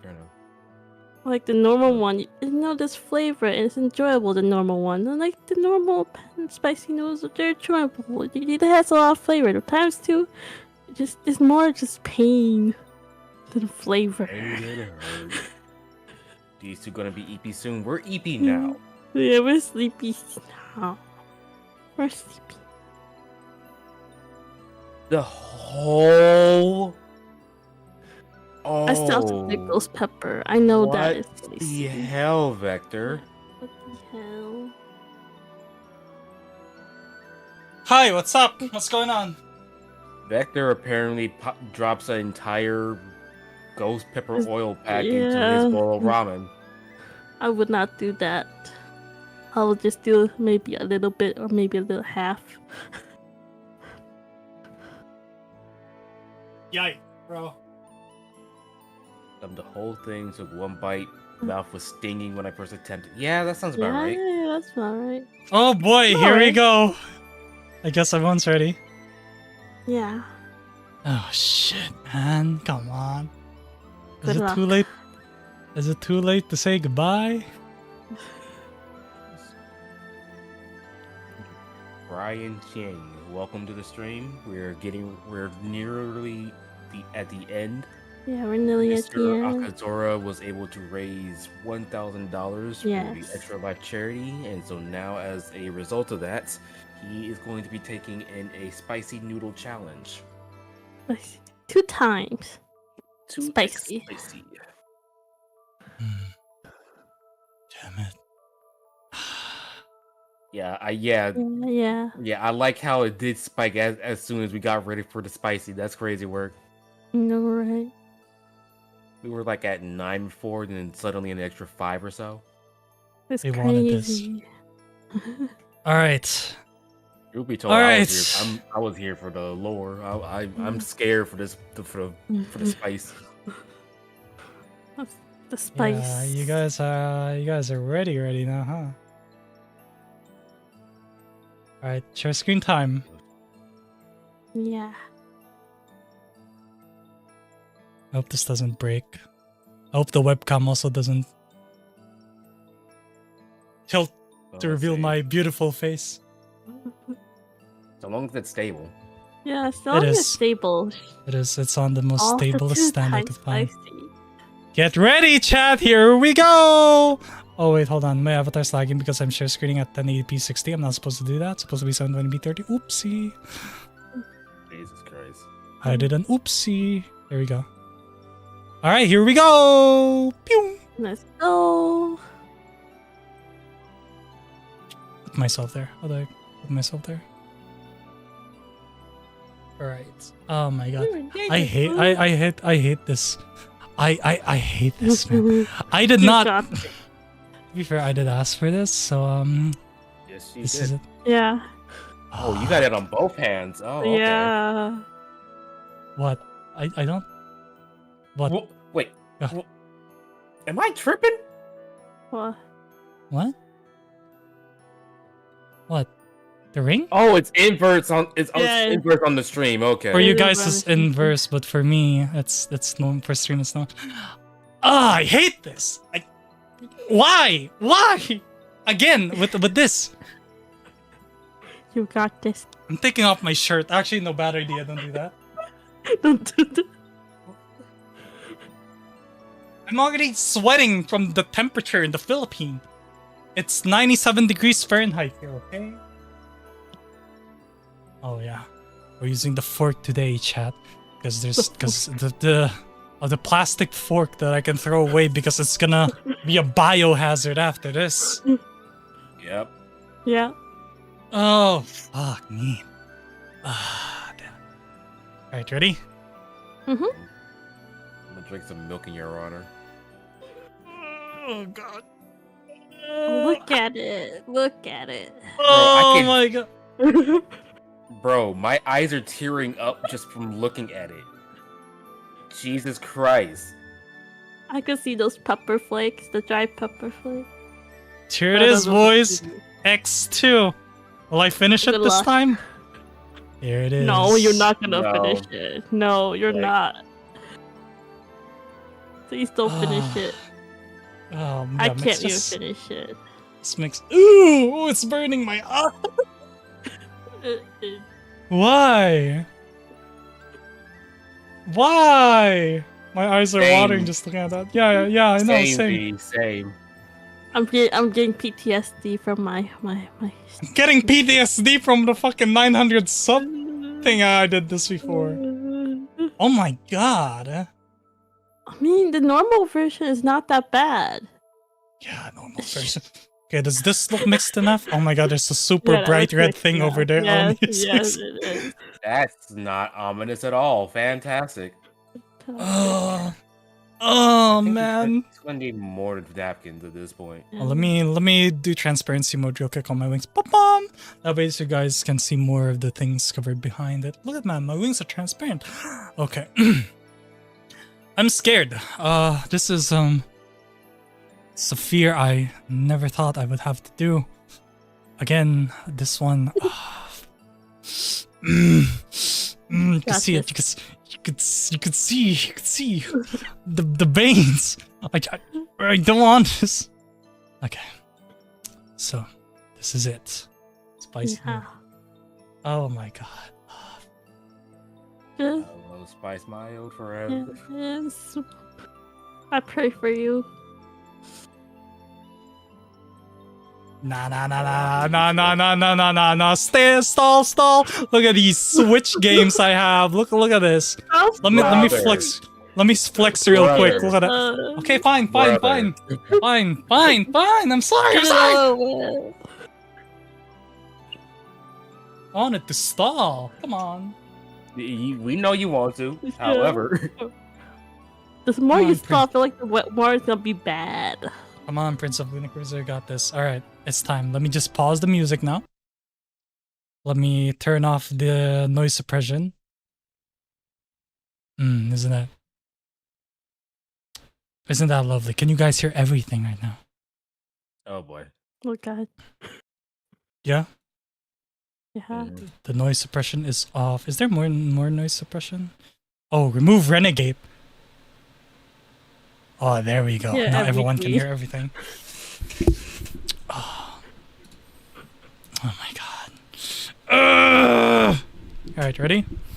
Mhm. The fork looks radioactive! Let me just, Oh my god. let me just do that real quick. Okay, Akazora, let's do this. Do I spin it like an Italiano? Yes. Oh my god. Oh yeah, look at that. Look at that bite Yeah, chat. yeah. Oh yeah. Yeah. Alright, bottoms up, everyone. Cheers. While them do Allah, may God have mercy upon your soul. Yeah. Oh no. Yeah, there it is again.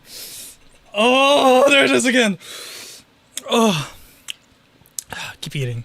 Inhaling's going to make it worse. Yeah, it's gonna get worse. Keep eating, dude. I'm waking up to new sauce. These noodles song. Wipe my tears like I'm going noodles. Welcome to the X2. The X. Welcome to the X. Oh no. Oh no.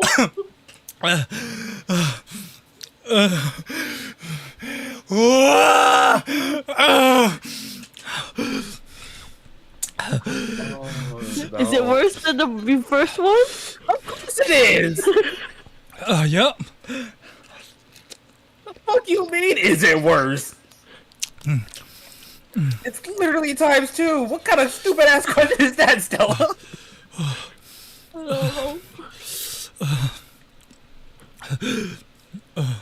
Last time we had a smaller cup. Yeah, this is the bigger one. This is the bigger cup. Put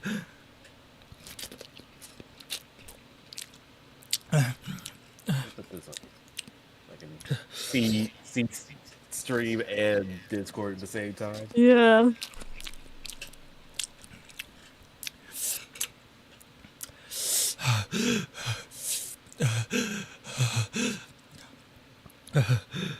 It tastes good though. Outside of spiciness, it tastes good. Some nice chicken. I should hope so, but Jesus Christ. Yeah. I feel that pain. All I gotta say is Mr. Akazora is wronger than I. I could not do this. I legitimately could not do this. I don't get the 2 times because it's just burp pain. Oh, oh, oh, damn. The cheese version is actually good. It's not that spicy, the cheese version. Oh my god, my nose is running. Oh, my eyes. I can't. Oh. Yep. Yep. Yeah. Yep. Yeah. I'm grabbing milk. I did a lot of big bites.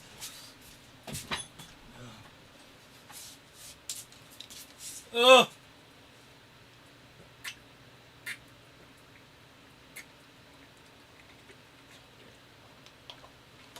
Need a lot of milk. I don't want to drink all of it. I need to save some. Yep. Mm-hmm. You just need to get enough. You just need to drink enough to try to help you for the now. Fortified. All right, let's do it. What the fuck is fortified? Oh, yeah, what is fortified milk? It's fortified with dragon milk. Oh, What? what?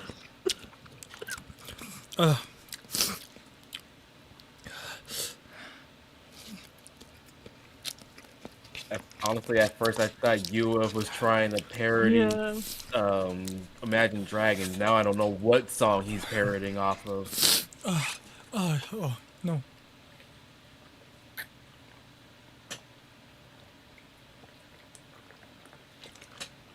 Oh, FNAF, okay. Just some milk.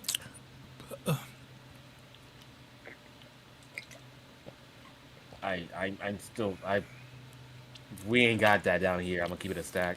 Yeah. We ain't got no fortified No, milk we don't over have here. any fortified milk. We don't. Yeah, We do. The Nakusa does. Never seen fortified milk in my life. It still hurts. Why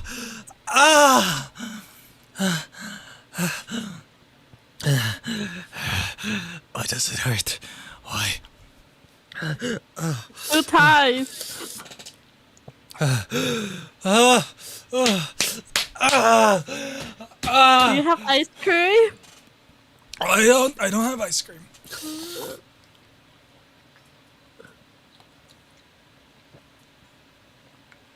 The ice cream would help with the tongue.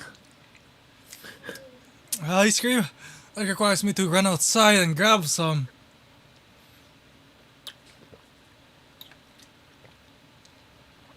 Everyone's sinuses just spikes up from the side of this. One of my nostrils is already clogged up from the side of this. I'm gonna give it a stack.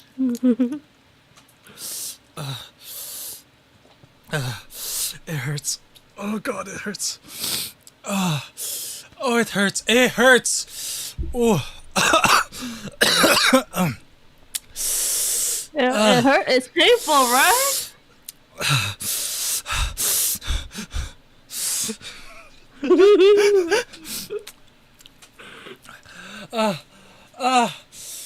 That's awful.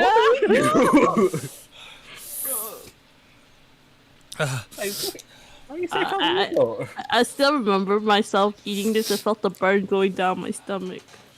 How bad is it? Y'all could not get me to do this. I'm sorry. Come on, I even what? Not even once? No. Oh. How about the carbonara cheese version? It's less spicier. That's not enough. Not enough money, subs, donations. I don't know what you're talking in the world for me to do any of this shit. No.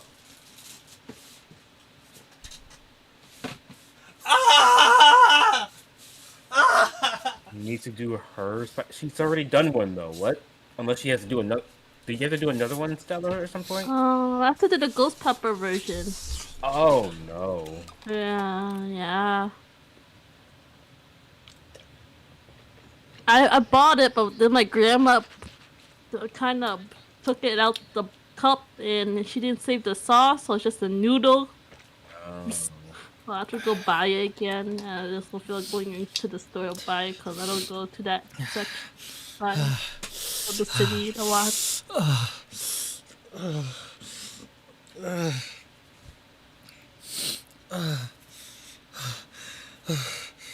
Why do I hear boss music? God, look. This, my shirt, it's sweating. All the sweat on it. Oh my god. You are sweating. Oh my god.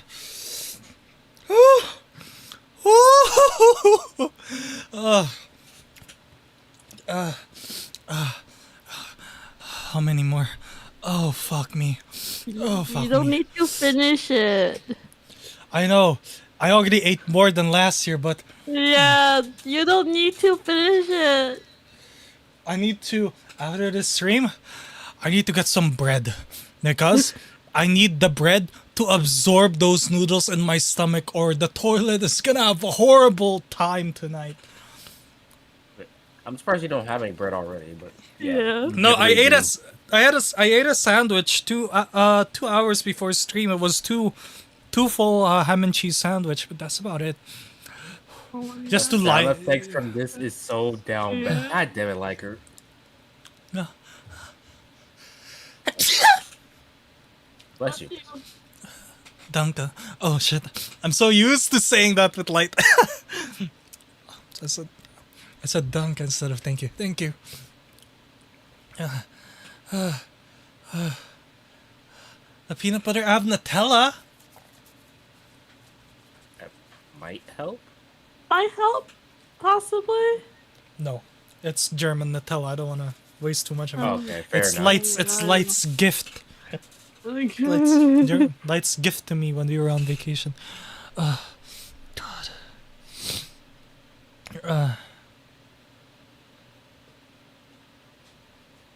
Drinking water will only spread it, though. That's the thing. Drinking water is a bad idea. Let's go again, Chad. Let's go again. Really? You'll bite more? Yeah, I am. I am, Miss Stella. You are a bold man. Yeah, really. I'm the Prince of Lunar Cruiser. Your poor stomach, though. It's why he's gonna be going for some bread later. Hopefully the Yeah. bread helps. I'm gonna eat a lot of bread after this. Like, Well, yeah, no, the no, bread is definitely going to help. a It's just lot of the bread. current moments with it not being available is what's going to. At least he's not lactose intolerant because he definitely needs that. I know, milk. right? Yeah. Yeah, Light is though. She's lactose. My lactose intolerance would fuck me up if I try to do this shit. For me, I'm kind of lactose intolerant, kind of not. It depends on the. Says stuff. the girl that stays on boba tea. I'm not. That doesn't do anything to me. It's mainly cheese that I'm lactose intolerant to. It's mainly cheese. Look how much I consumed. Look how much I consumed. Look, we're almost there. Damn. Oh my Yeah, god. I was taking. About it. I took 5 bites while you guys were talking. Ugh. This girl got I never in my life have I heard of selective intolerance. Yeah. Yeah, I mean, like that's supposed to be common sense. No. It's selective. Like. All right, I consider this done. Look. There it Yeah. is. Here it is, chat. Oh, Yeah, that's pretty. That's pretty good. we did it for the kids. Compared to last time, yeah, that's definitely Yeah. that's But there was a lot more noodles what? too. It was a bigger cup too. Don't lick the cup. No, don't do it. Don't do it. No. I'm not. I'm just reading. crazy as. I'm glad that you did put donut at the end of that, but Jesus Christ. Some motherfuckers would actually do that shit.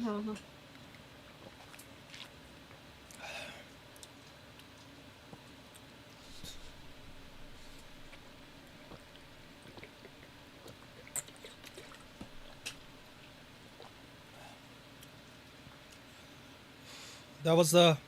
They should be at the Asian market. There's a lot at the Asian. That was the 105 kilogram version. 105 gram version.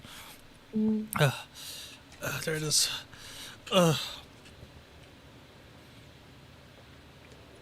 Also, don't touch your eyes with your fingers. Yeah. I know. I'm also trying my best not to lick my lips. Just spread it on my mouth.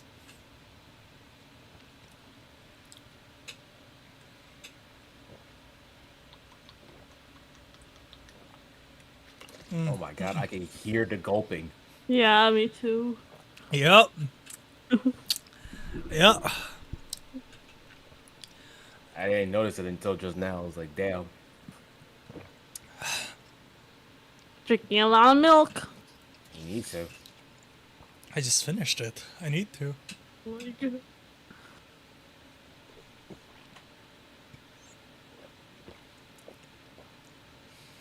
Oh, my throat's gonna hurt me. Oh. Yep. Oh! Yeah? I'm out of milk. Oh! Water. Water. Rate the contamination of your apartment is crazy work.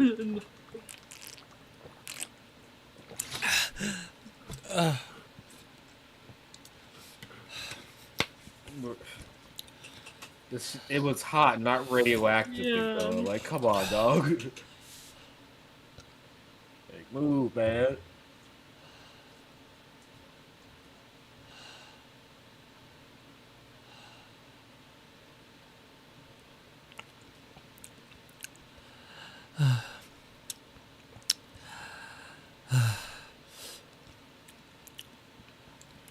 Everything okay?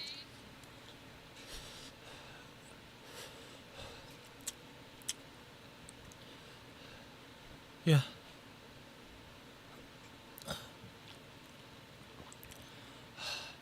Excuse me a bit. I feel like I feel like I just breathed fire. I feel like an actual dragon. Crazy. It's like a bee sting. You know? The only reason dragons don't breathe fire because it hurts them more than it hurts the other person. Something like that.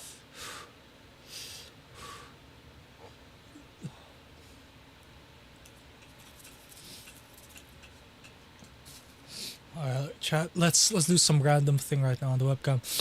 I'm gonna pull up a random tape measure. Let's see, how big was this? Yep, that's a big one. That's 5.5, 5.5 inch. Yep.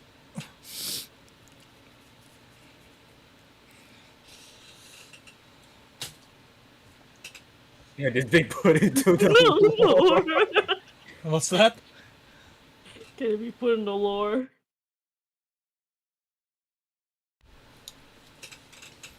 Let me show you guys some of my beauties. Here's my dual sense, the volcanic red. Ooh, shiny. Shiny. Here's my Xbox controller as well that I use. And I can't show the other controller because it's very reflective, but it's a $200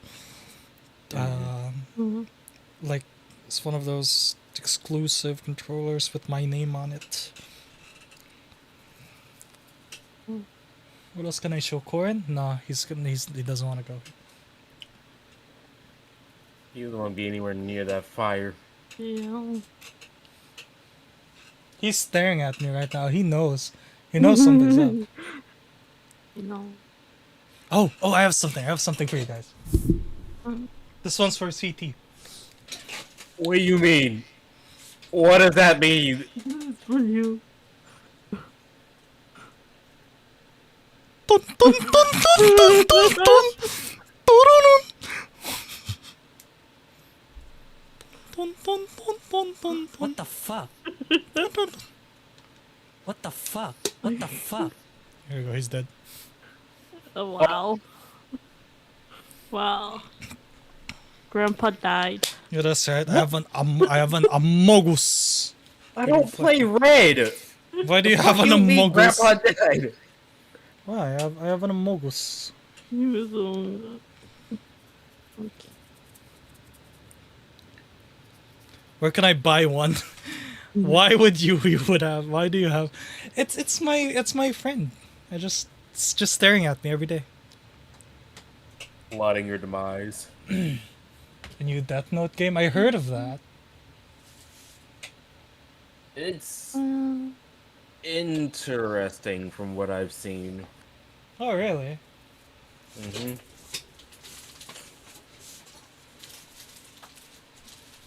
It's This one's for UF because I know he wants to see this, right? yeah, he wants to see the Switch games. All right, UF, you ready? Yep, there you go. There you go. Oh my god. That's all the games I have for the Switch. A lot are still digital, but here. You can read it there. See Scarlet and Violet down there. Ooh. Kill. What's up, Star? I You gotta sleepy? go to bed. Yeah. Alright. Daddy. Brain training, Citus, collection, Clubhouse Games and Avicii. Yeah. Alright, So, Stella. yeah. Take care. Alright. See you later. Bye. Bye.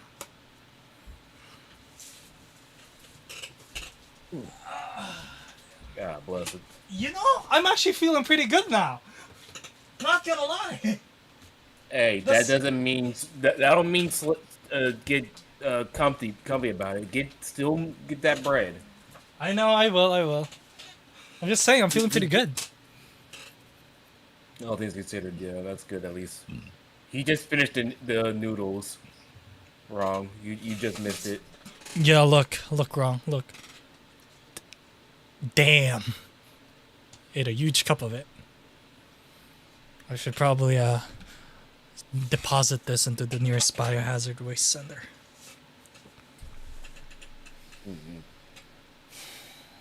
God damn. Okay, I don't wanna delay it. So, all right, chat. That's it for me. I'll see you guys. Well, no, I'm not gonna. This is a funny way to end, isn't it? Just have the hand cam. Hello, chat. How are you guys doing? Yes, I've seen you before. I've seen your kind before. hey! Don't you look at me with those tones of fingers. Yeah, you know. Hey yo! Nice hands. Oh, thanks. We got them hands. Got that ring that Light also has. Well, don't you look at me with that tone of voice. It's all hand signs. It's a funny finger. Look at that. Funny finger. That would be. I hate that I can tell my hands are waving in the air. My hands are actually pretty big for my height. Like pull out the thing. What the fuck? Let's see, it's around like across, that's around a good like 3.5 inches. And then from the tip Nick? of the middle finger to the wrist, that's like it's like a good 8 inches or so. Nick? Nick? Hello? Hello? What you trying to get into? Femboy hands? Excuse me. Do these look like femboy hands? Nick's about to hit his Yoshikage Kira arc. That's crazy. Jesus. But yeah. Sheer heart attack. There's also I swear this. to God. There's also this, which I do wear every day. I just had to take it off for the stream because I know it's gonna be. Because I know it's gonna be I'm gonna be sweating and I don't want this to get wet. This was handmade by Light. Last year. She handmade this when we on our first month together. And she had it shipped to me. And I've been wearing it for like a year now. So yeah. That's But anyway. She also has this. She also has her own version of that. Yeah. We're gonna. Oh my god, Koseki. Koseki, were you here? My hands do look pretty nice though. the fact that this boy still consistently swaps between both Here, accounts is here, wild. read my hands. What's that? What that mean? That means, see, it has an M. See that? Yeah, that means more money in the future. More. Oh my god. Something like that. But yeah. Hey, there you go. The noodles have been consumed. The longer I let it digest, the more painful it's gonna be. So, I'm gonna need to yoink some bread soon after the stream. Oh, I also have this for some. Let's check this out. I got me some sour cream and onion potato chips, dude. Hell yeah. Ready for? Overrated ass flavor. I love sour cream, bro. I know it's overrated, but I love it, bro. I'll eat it if it's available. Does the but right I'm not hand gonna also go have out of an my way M-shaped for it.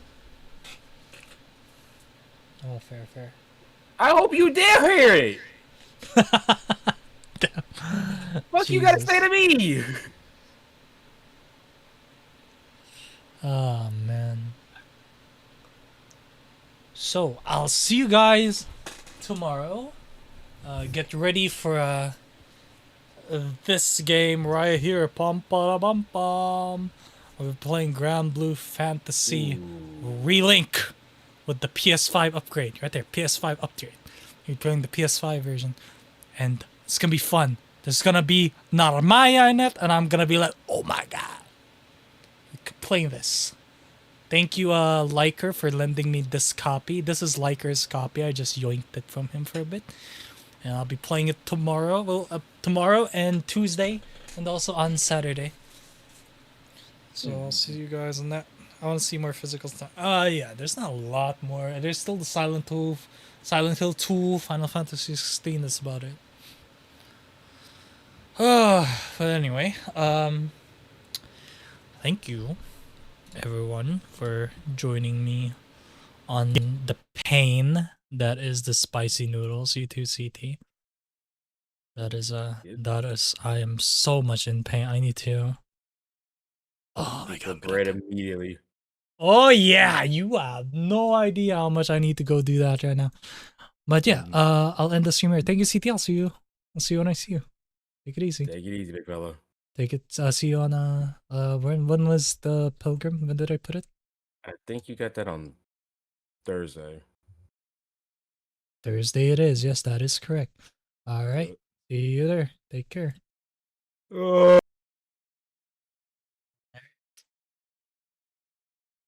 And as for you guys, I'll see you guys when I see you. Take it easy. Oh my god, I'm gonna die soon. Anyway, thank you so much for dropping by. Nick, Misty, Hana, Vector, Nagato, Liker, Wrong, Saya, Neo, Taranja, UF, Chris, and Stella. And those of you lurking in the back, you guys know who you are. Thank you so much. Alright, take care, stay safe. Be kind to each other. I love you all. Have a great rest of your day or night. And as always, see you guys on the next stream. Mata ashita. Bye-bye.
You ever had a spicy cheese before? Yeah, that was part of my dream once. The best cheese became the spicy cheese.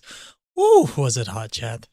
Oh, so anyway, I forgot to tell my ingredients for how to make the best cheese in the world. So all you need to do is you guys need to grab a cup of milk, like just fresh raw milk straight from the cow's teat. And then you have to churn it for around like 15 minutes. Make sure that you also add